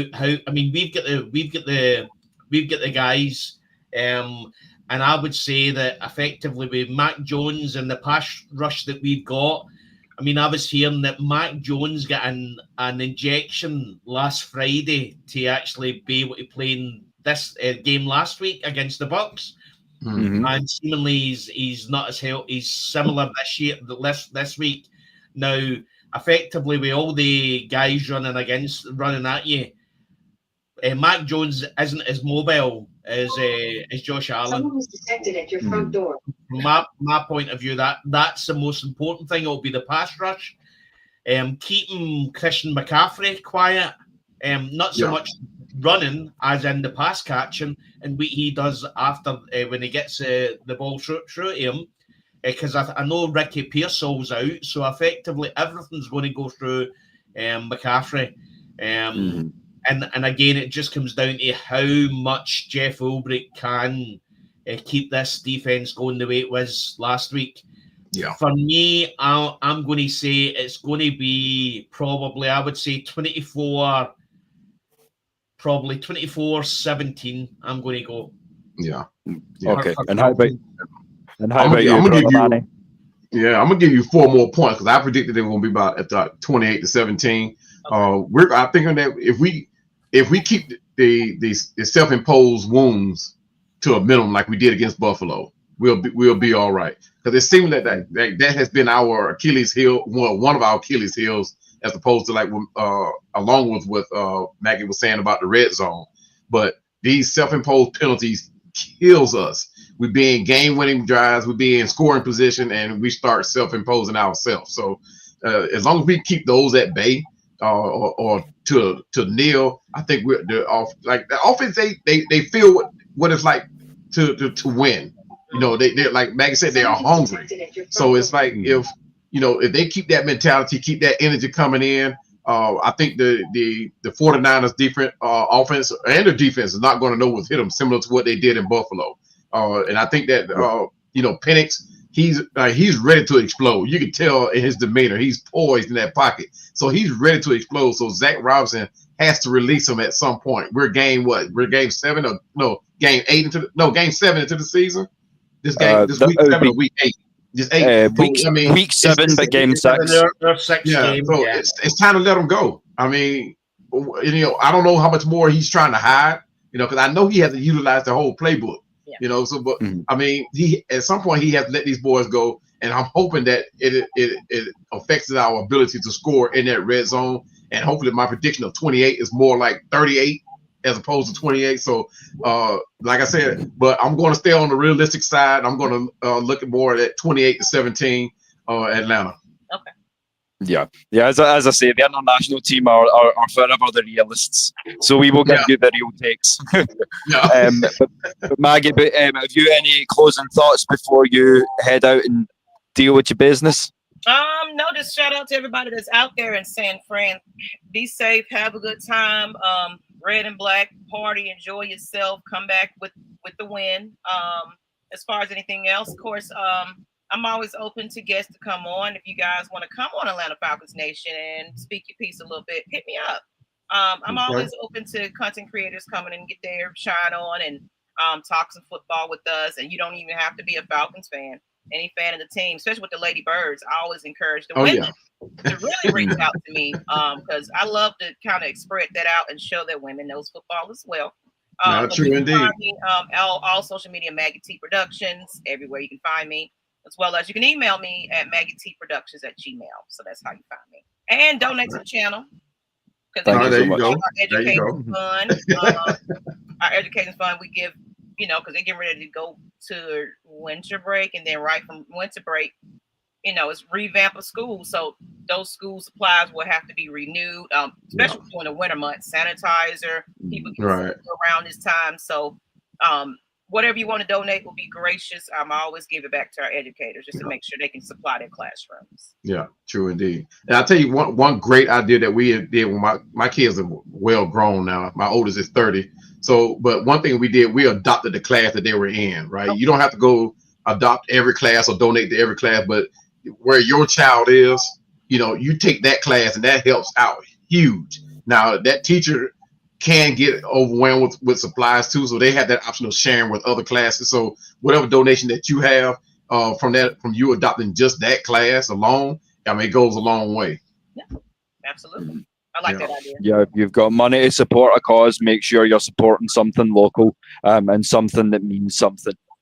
So by supporting these educators, as I say, you're giving a solid basis to the next generation of Falcons fans and possible content creators who may be joining us as we go on in our journey as well. So, as I say, if you can do it, do what you can. Yeah. But in the meantime, Maggie will hopefully touch base with you very soon. But thank you so much again for being on with us. Thank you. You have a great one, guys. All right. Thanks for joining us, Maggie. Good to see you. Take care. But yeah, I'm gonna go ahead and I'm gonna jump off too. And I appreciate you guys having me on, man. I really appreciate it. It's always a pleasure joining you guys, man. It's always a ball of fun. Absolutely, man. Chat, Roadmaster, man. Appreciate it once again. Everybody in the chat, appreciate your comments. And but look for me, guys. Atlanta Falcons Fandemic, guys. I'm trying to make it two shows a week. So look for me on Atlanta Falcons Fandemic, primarily on YouTube and Facebook. And I look to hear from each and every one of you. Once again, guys, appreciate you having me on. It's always fun. Thanks, Manuel. As I say, thanks for being back. And if there's anything I can do to, as I say, if you need me on that Fandemic, give me a shout anytime. You know where to find me, brother. Most certainly. Look for the text. Well, I got your number now, so I can text you now. So yeah, look for it. Bet. I'll set up something. Yeah. Bet. Take care, man. All right, peace out, brothers. And then there were two. But as I say, we got the breakdown out of the way, and we've had our AFN International party as we promised we would. So we hope you all enjoyed that. And I wanted to take the opportunity to give a special shout out as well back to Roadmaster, because he said something that I truly agree with. He said, to the Falcons content creators, y'all and the Panthers are the only ones that are consistent. And as I say, we love to trade shots, but it truly is all from a place of love, because here in Scotland we are thrilled to talk NFL with anybody that would pull on a jersey. So we appreciate you spending some time with us as well. I'm just double checking this to make sure what we've got left to do, mate. But yeah, I think as far as that was, it's around about the perfect time to come down just to ourselves, because there's a little international thing to touch on before we close out. But one thing that I do want to do before we talk about that is play the trade game again. Thank you, Jay Black. It ain't finished yet. We still got a little ways to go. But first of all, we're going to play the trade game as we love to do. So my position of interest is wide receiver. Having played the position, it's one that I kind of gravitate to first. And as has been mentioned a couple of times in the last few days, my little brother, Jalen Waddle. But I've also heard it speculated that we are interested in talking to the kid from Vegas, Jacoby Myers. Also, one that I did throw into the chat for your interest as well, Falcons fans, is that Robert Woods, aka Bobby Trees, is still in free agency, and that's someone who, from his tenure in Los Angeles with the Rams and the Chargers, he showed he can get the job done. But if you want to talk about that, Des, or if you want to throw another position into the mix, is there anything that we can maybe do to benefit the team through the trade or the free agency at this point, or are you happy with what we've got? Well, I know we ain't trading for Jalen Waddle. I mean, it's 26 million next year guaranteed. So we spoke earlier on about effectively trying to pay Tyler Algier. We're going to have to pay Kyle Pitts if we're keeping him. You know what I mean? Mm-hmm. And we've got obviously to deal with Bijan soon as well. So to go out and pay 26 million guaranteed next year to Jalen Waddle, it's just not going to happen. I mentioned a player the last time, and that's Traylon Burks. The first round. Now he's a free agent. He's not with a team. Is he unrestricted as well? No, I know. So effectively, he was released by the Titans. So looking at his Wikipedia, he is not defined as being with any team. So I mean, he was effectively a 15th pick of the. Was it the 2021, 2022? I think you're right, yeah.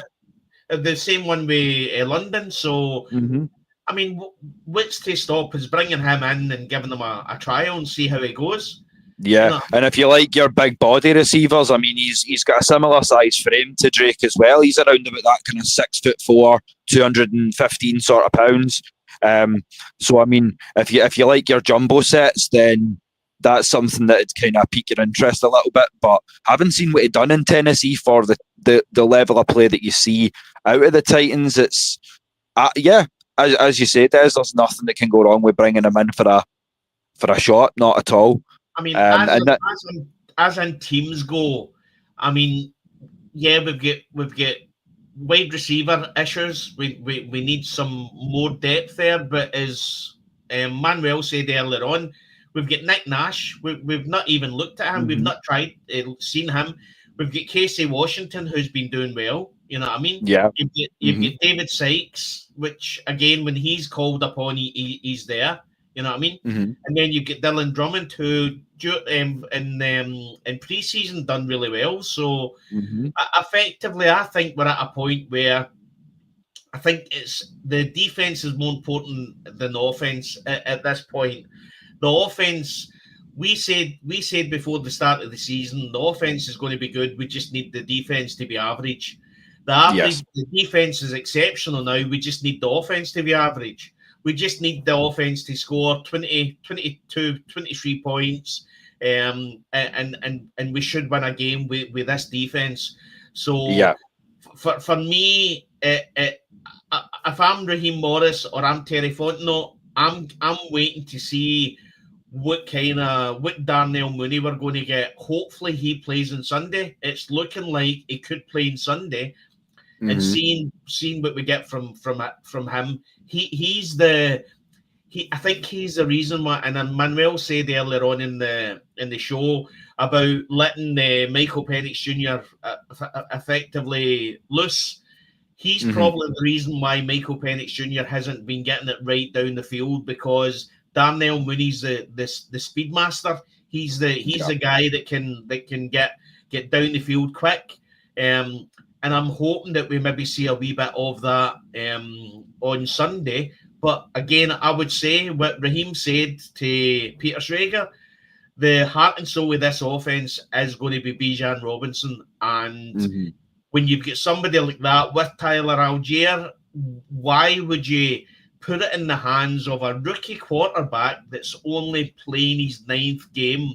It's just madness. You're not going to do that. So you effectively do it the way you want. We've been doing it against the Bills, and do the run game, and then effectively let Michael Penix Jr. Do his throws here and there, and bring in Drake London and take it from there. If Kyle Pitts can get opened, we can bring Kyle Pitts into it.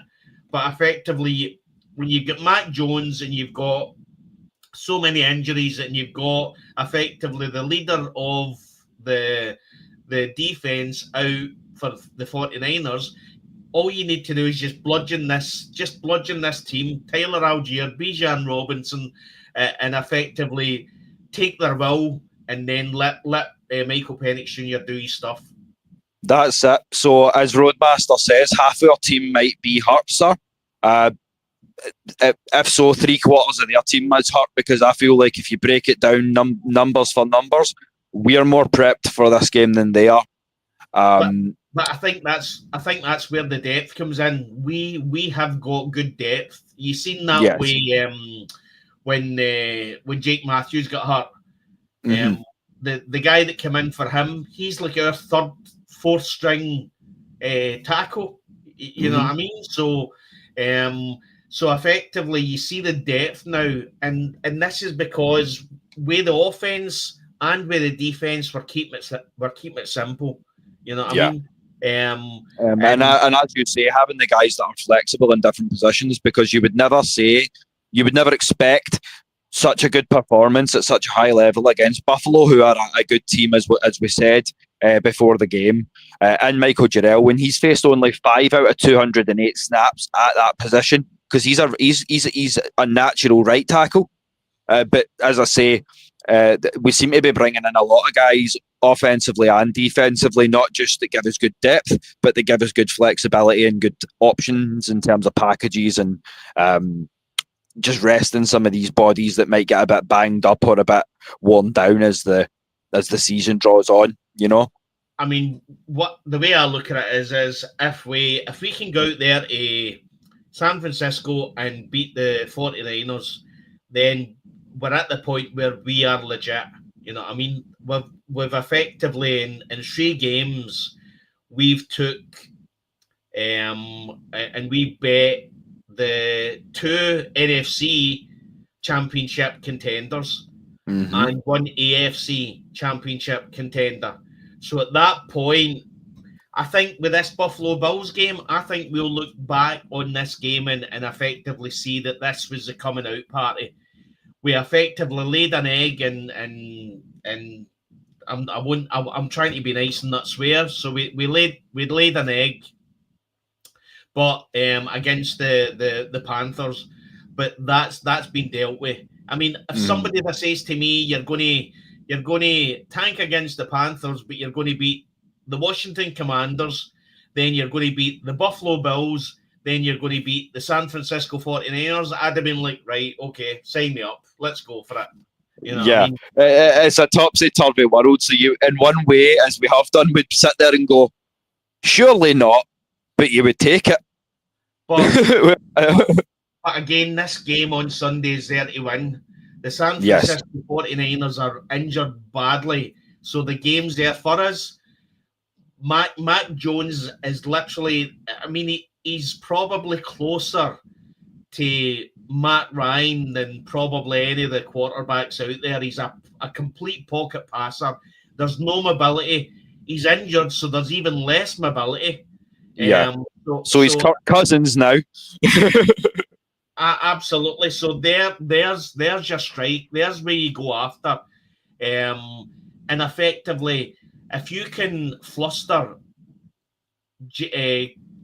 Allen, you know what I mean, then no disrespect to Mac Jones, but Mac Jones ain't Josh Allen. So no. And as you say, we're not playing Brock Purdy.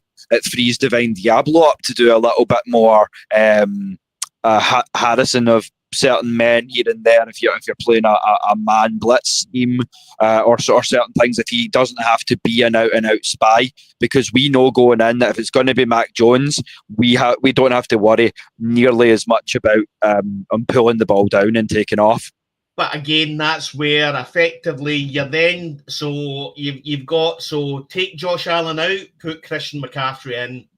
Yeah. So effectively you're then at a point where you have to. So Christian McCaffrey and Bijan Robinson are effectively similar in the fact that they're used as wide receivers as well.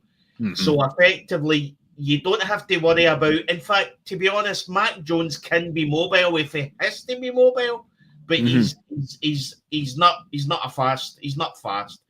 But that was the thing. I think he was able to hide a lot behind that. And this is something that I felt like this was why Mac Jones was taken as high as he was. He looked sensational, hiding behind the size of that Bama line and with those receivers that he had, Jalen Hurts, Jalen Waddle. It's child's play. Like, those guys are so quick that it's like, if I'm standing behind a Bama O-line, I reckon I could get the ball down the field, is what I'm saying, never mind him. So I feel like that had a lot of his forthcomings. Yeah, but for me, as I say, it's going to be Divine Diablo, Caden Ellis, and effectively what they do, they're monsters.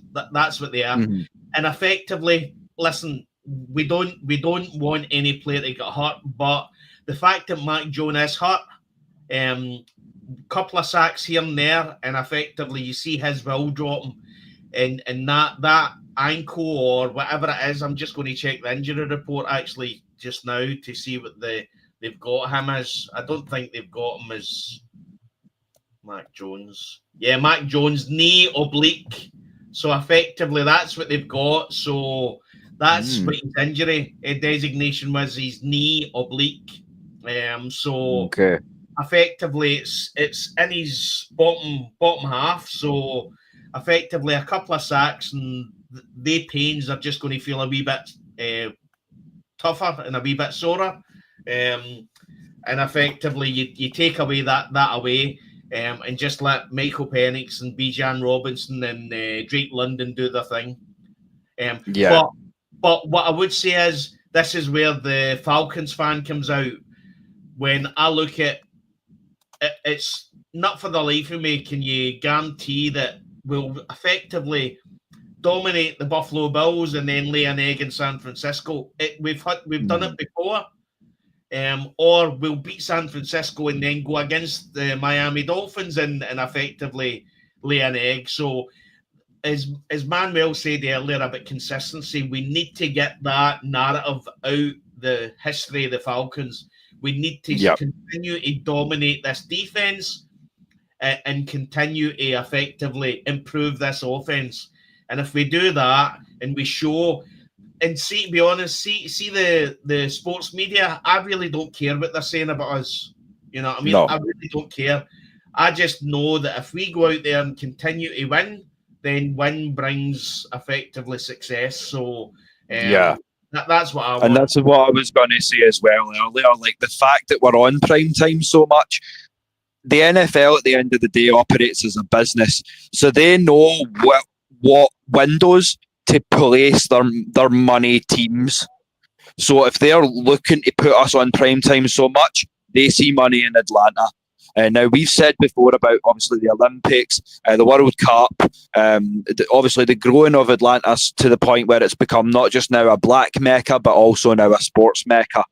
To be one of the 5 to 8 cities in the US where people go around the world. If somebody goes, name me a city in the US, people know it, not because it stands out because of its sports pedigree, and its history for being a fine city when it comes to sports. And as I say, to be repping the Falcons as hard as we do, and to know that we'll be there when we get that first Lombardi, that's what it's all about, Des. I mean, as I say, you can't ask for much more than that. Listen, I'm going to call out something. I seen a report that said that there was 22.9 million people who tuned into Monday Night Football for the 2 games. Now, effectively, they said that there was 10 million people tuned in to watch the Buffalo Bills and the Atlanta Falcons game, and there was 12.9 million tuned into the Washington Commanders Chicago Bears game. Now, you're not telling me that the Chicago Bears and the Commanders was a more popular game than the Buffalo Bills against the Atlanta Falcons? No, not a chance. Not a chance in hell. Not a chance in hell. So their numbers were skewed. You look at the 2 games. The one game you're watching more than any, if you're an NFL fan, is Buffalo Bills against the Falcons, because there was a teaser that there was an upset in there. No disrespect to the Washington Commanders, but if you get beat against the Chicago Bears, it's a upset, but it's a low upset. But if the Atlanta Falcons and you beat the Buffalo Bills, that's a big upset. You know what I mean? Although for the first time in some time, you can look at the squads and go, well, is it?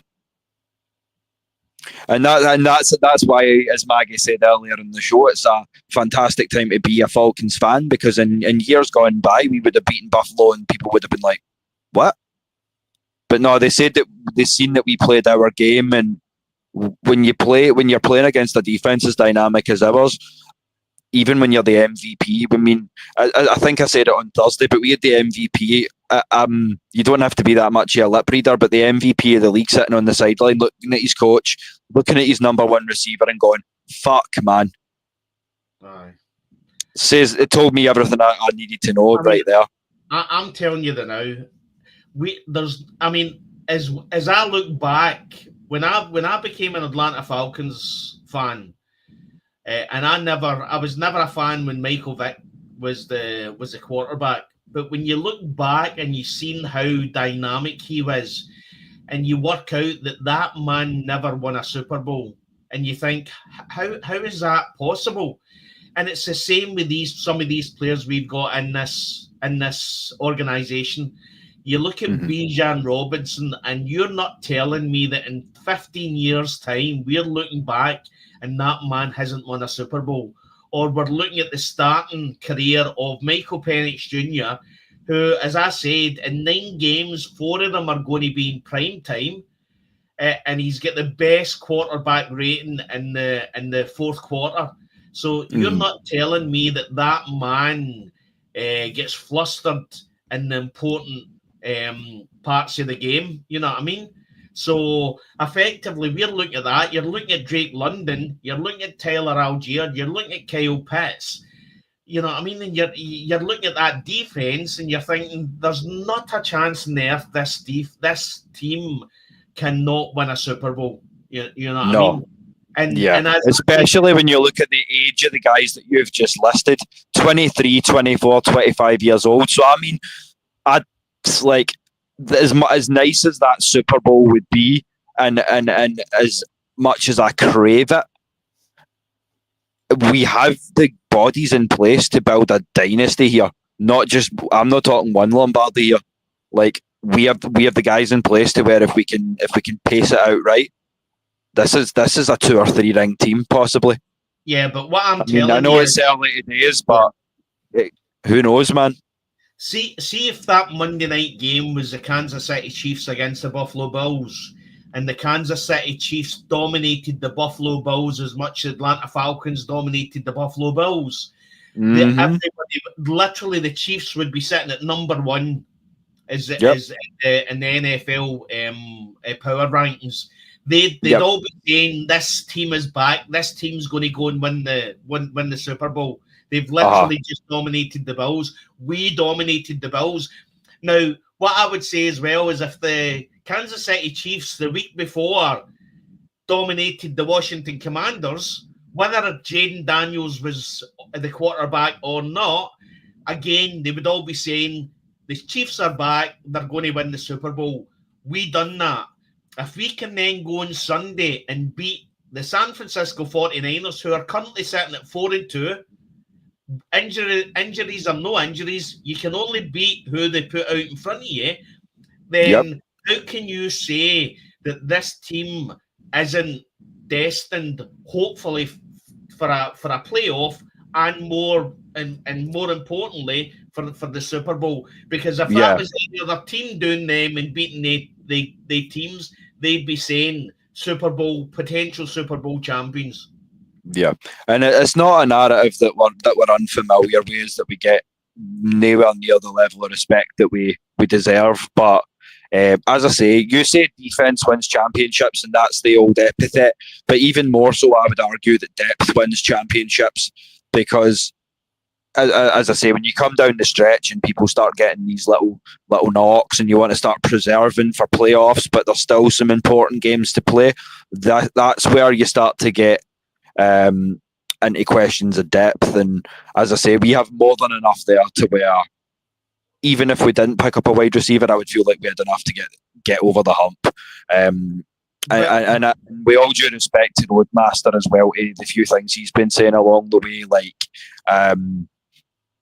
to back you up, Des, like, injuries or not, you play with who your next man up, and you play with who you've got in front of you. Yeah, and we've been getting the job done regardless, you know. Yeah, as I say, the narrative we need to get away from is the fact that we've seen it. We've already seen it this year with the Panthers. We need to get to the point where we're constantly we're winning every game. We're dominating teams, and effectively, if that continues, we're effectively rerunning 2016, but it's on the defense and not the offense. Yeah, this is how 2016 felt. The first couple of games, it was like, oh, they're doing really well. They had a great couple of wins, and then they were struggling a couple of games. They completely struggled in 2015. You know what I mean? I think that was the year. I think we went the last 8 games we effectively lost 6 of them. So effectively, we were finding our feet then. The difference that I see with this year is that the difference with this year is it's Jeff Ulbricht's first year. Who'd have thought that we're effectively bringing a winning culture into the Atlanta Falcons by a coach that was at the New York Jets? Yeah, who effectively can't win a game. So effectively, you see what's happened there, and I mean what's happening with their coach, head coach, and everything. And then you look at effectively they allowed Jeff Ulbrich to walk out the door. He comes to us, and effectively they've got the number one defense. And I know we are fans, but we talk honestly. And what I would say is, the Minnesota Vikings NFC Championship potential, the Buffalo Bills AFC Championship potentials, and everybody was effectively tipping them as being the Super Bowl champions this year. And then if we Washington Commanders, NFC Championship contenders, they were in the championship game last year. So we beat these three teams. We should have beat Tampa Bay Buccaneers, and we didn't turn up at the Panthers. Yeah, the new game that shall not be named. yeah, the new game that should not be named. But as I say, if that was the Chiefs that has beat the Vikings, the Washington Commanders, and the Buffalo Bills, and effectively dominated the Buffalo Bills, they'd all be screaming that they're going to be the Super Bowl champions. So just because it's a different team and it's the Atlanta Falcons, why shouldn't it be us? Yeah, 100%. But as I say, there is one more thing now that we've gotten everything broken down ahead of the big game tomorrow. So you can guarantee that your boys will be having some sort of watch party as we do. So if you don't know about the AFN family kettle, then you know your Cam. Get on his back and find out what's happening with that if you want to come on board for that. Because as I say, we always try to get together, but we do warn you 18 plus for that one, because you know what, we've warned you what happens when you get the Scots in front of live Falcons games. So listen, well, see, to be honest, I don't think I swore once against the Buffalo Bills game. I don't think there was any cuss words at all. Yeah, I'll give you that one actually. So yeah, that it's going to be score dependent, but yeah, just be forewarned that if the game goes south, then we might go south too. The language might go south. Aye. But yeah, when you're talking about like around the NFL and with the amount of games that have been done in the international sphere, I want to take a little pensive look back, and that's been a bit of a theme as well tonight, has been looking back and thinking forward. So we're going to look back at the skeleton in the closet, do we call it, or do we call it the ghosts of glory past?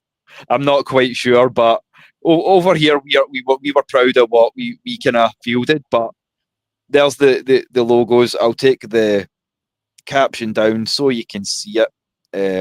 But yeah, those are the logos if you're too young to recall, of the teams from the old NFL Europe. So as you see, the London Monarchs, Barcelona Dragons, Berlin Thunder, Amsterdam Admirals, Rhine Fire, our Scottish Claymores, Des. Just some great memories of that league. Some great memories.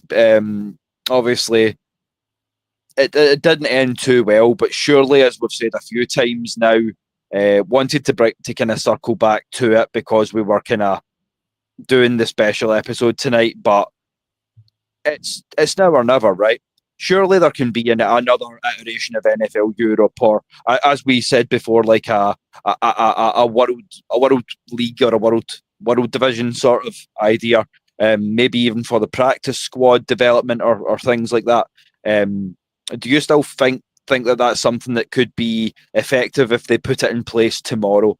To obviously, I think that effectively what they could do is they could effectively do a South American, Asian, and effectively have an AFC, NFC, have a European side and a South American Asian side. And effectively do exactly the same as what you would do in the NFL, which is have your two champions, and then your two champions go against go into the Super Bowl. I think they called it something different then, wasn't it? The World Bowl was called. The World Bowl, yeah. Yeah, the World Bowl champions. So, and then effectively, I think at that point, what you would then do is when it came to the pro game, effectively the game when it's the Hall of Fame game. Have the champions or have the effectively the Super Bowl champions against the World Bowl champions, and see how that goes. You know what I mean? Yeah, like that would be fun. Just as I say, like as we feel when we get the Div 3 schools over to play us at EK, it all boils down to the growth of the game. And as I say, the game's never been bigger. Now that you're expanding into markets like Germany, the UK again, Brazil, Mexico, and as you say, South Korea, Japan are starting to show some interest. The Chinese. Yeah. So, I mean, sky really is the limit now. As I say, we always preach about the beauty of the internet, but the world's a smaller place now. So it would be the perfect opportunity to make that happen. And if anything, will get your boy in a helmet and a pair of receiver gloves again. That might just be the thing to do it. What I would say is there's that many streaming content and streaming platforms now that you're not telling me that DAZN or Sky Sports or one of them is going to come in and show quite a bit of money at that. You know what I mean? No. As I say, like you know what the gaming rights are like. People fighting for exclusivity and all that. So I mean, yeah, like knowing the way Sky Sports done some of the packages, or I wouldn't like it to be DAZN because I don't feel like DAZN's necessarily handling things as well as some others. You can catch me on the in my DMs if you want to hear more details about that. But I'm not the biggest DAZN fan personally. But no, as I say, if somebody's gonna at the end of the day, it all boils down to the almighty dollar, and it is a business. So I can see there definitely being grounds for an NFL world. I'm not even like. I think the stadiums would be packed. There would be more attendance at the stadiums. Absolutely, you know. Oh yeah. But again, from my point of view, that they need to do it not entwine with the NFL, but effectively even do midweek games.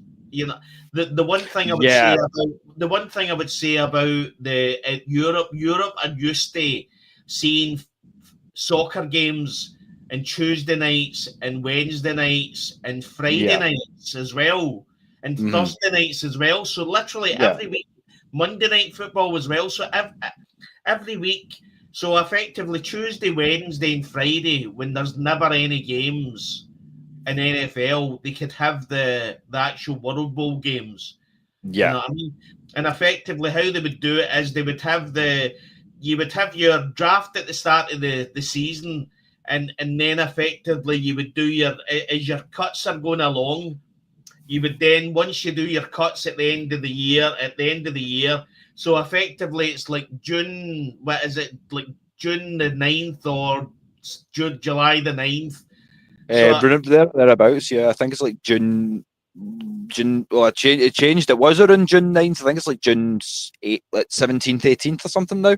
So effectively, you've got your 90 practice squad, and then at that point, you would change it a wee bit. You would start of June when training camp kicks in. You would have a week, then you would effectively start releasing some players and designating them to different teams in Europe or South America or that.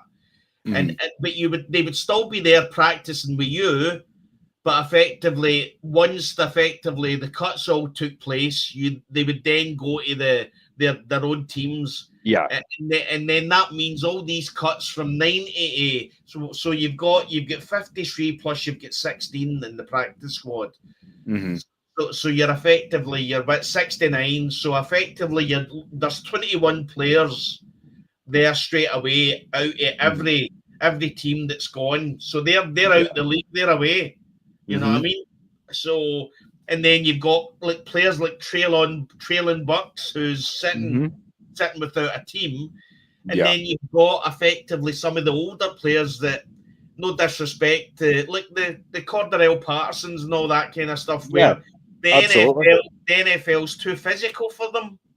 But if they went to the World League, it would be a wee bit easier. Maybe they don't want to put their body through that, but but again, it gives them all options. And as you say, I'm not against the UFL. I'm not against the comeback of the XFL, and this is why I'm preaching the World League, as we would call it. For those who love football, I will never complain at having more football. That's just the way it works for me, I guess.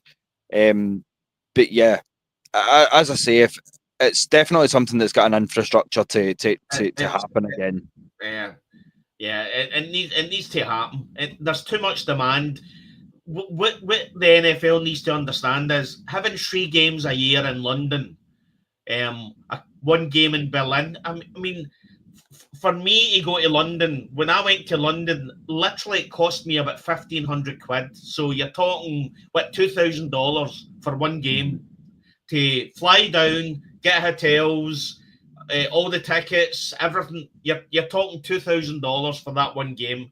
Mm-hmm. So the demand's there, but 1 game a year or 2 games a year is just not. It's not enough. It really just isn't enough. No, we want to be in a position where I can drive 30 mile, go to either Ibrox, Hampden, or Celtic Park or Murrayfield to watch an NFL. Well, not an NFL game, but an American football game. You know what I mean? Yeah, but I mean, and the NFL needs to continue to grow this market for games, because I'm not being funny. It would be next place to go into Atlanta for a game if the Falcons announced, yeah, we're playing at Murrayfield, because that's only essentially about a 55, 60 mile trip there in the same back for us. So it would be, if that happened, it would be a case of assuming we got tickets. Des hit me up and goes, right, picking you up, we're going to the stadium, heading to Edinburgh. Like, the thought of that is just like, it drives you insane talking about it, doesn't it? I think what we need to understand, what the NFL and Americans need to understand is that although it's the UK, there's effectively how the UK is called the United Kingdom, but it's actually within that there's 4 countries. There's Northern Ireland, there's Wales, there's England, and there's Scotland. You know what I mean? NFL needs to understand that having 3 games in London is not that's not UK. There's effectively people in Newcastle and Manchester that won't go to London. You know what I mean? There's people in Inverness, Aberdeen that effectively I know it's not big for Americans distance wise, but that's a big trip to go from Aberdeen to London. So effectively, it's not just jumping in a car and driving a couple of hours and you're there. The NFL needs to understand that Ireland's getting the love just now with the college games and the NFL games, but there's demand in Scotland as well. Yep. England's getting the demand, but England, what I would say is London is effectively, you could class that as its own country. You know what I mean? Yeah. Because if you go to London and then you go to Newcastle, completely different people. Or Leeds or Manchester. Completely different. So effectively, there's different parts of the UK as well that effectively, although it's 3 games in London, at some point you need to have a game in London, game in Manchester, game in Newcastle.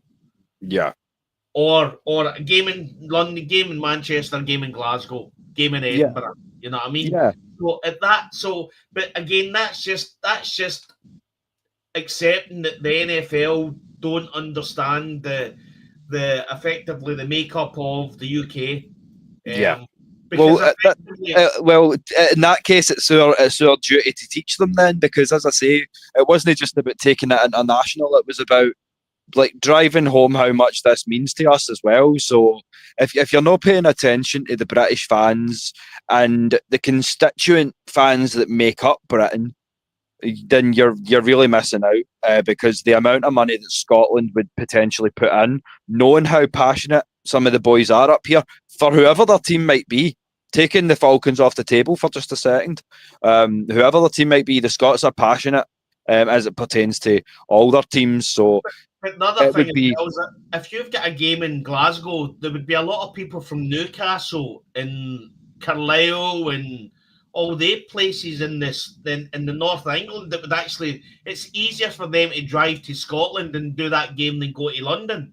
yeah, like geographically speaking, it is easier and quicker for them to come from the English-Scottish borders up than it is to travel down, because if you look at the way the UK on a map is, London's down in the very south of England, Carlisle is up almost what you would probably call the shoulder, and then you have Scotland as the head. So for the guys in the north of England, even probably down towards Newcastle, they'd probably still travel up. But you're talking about Liverpool. I mean, Liverpool's 3 hours away.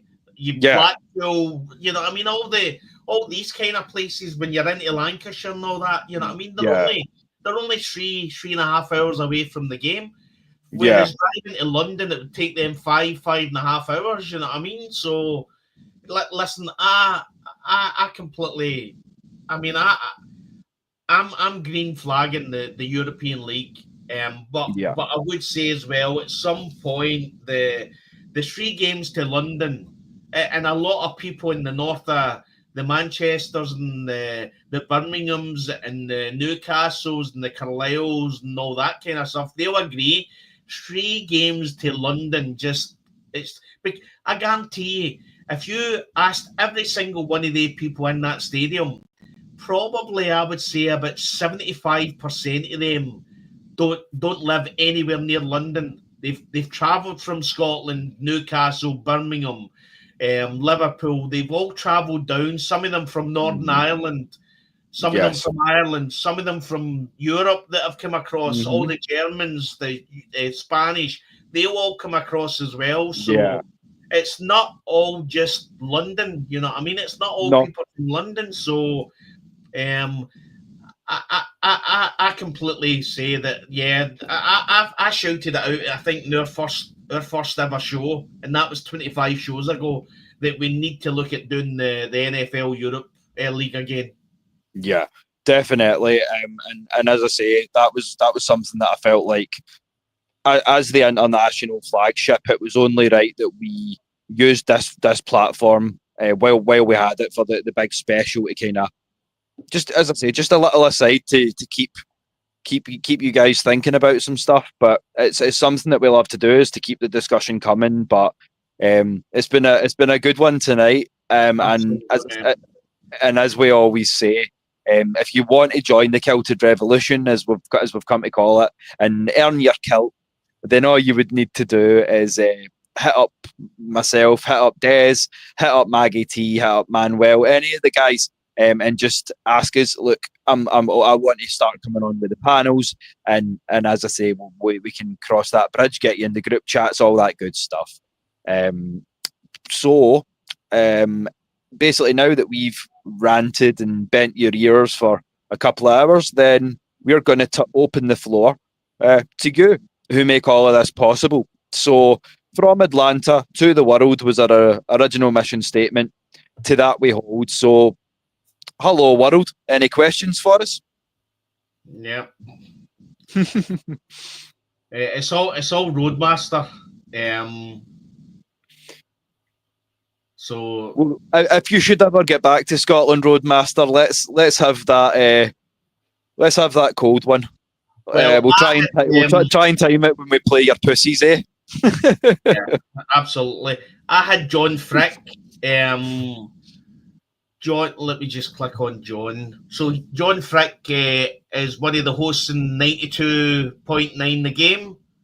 Mm-hmm. So you'll see him commenting quite a lot on the Atlanta Falcons. So he actually messaged me up after one of my shows, effectively saying that he was coming to Scotland next year, and is there anywhere that's not on the guidebooks to tell him where to go?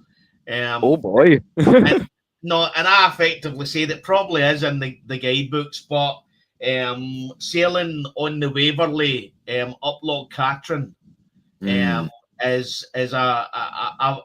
I've not done it on the Waverley. I've done it on one of the other boats, but sailing up Loch Katrin, which is effectively the Trossachs, is it's to die for. In the summer, if you get a nice hot day, it's even better. But sail, it's just the peace, the quiet. You hear everything. You hear the birds, the eagles. There's all eagles up there as well, and it's just phenomenal. So he hit me up on my DMs asking me that. So let's hope when he gets across, we can maybe get him on the show. That would be incredible. And as I say, if he's listening now, then we're willing it out now. Yeah, get at your boys and let's make something happen.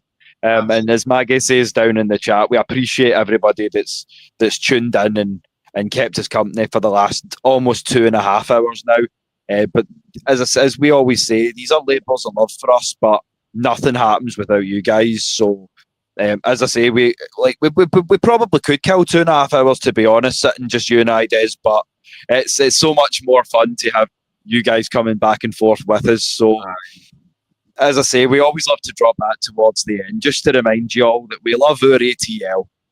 And we've come to know over the last 25 episodes that you guys truly love us back. So keep the likes, the questions, the subscribes coming. And Des, in terms of the socials, I know you're not big on a lot of the media, but we are live on your X now. So for all the fans watching us over on Twitter, hello, and thank you for your love and support as well. Have you branched out at all yet into the social media, or is it still just the X at the moment? Yeah, I'm still X. So Elon Musk loves me to death. You know what I mean? So so I'm all X. So Scottish Falcons. So you'll get me at Scottish Falcons. So again, give us a follow. And again, as Maggie says, we appreciate you tuning in.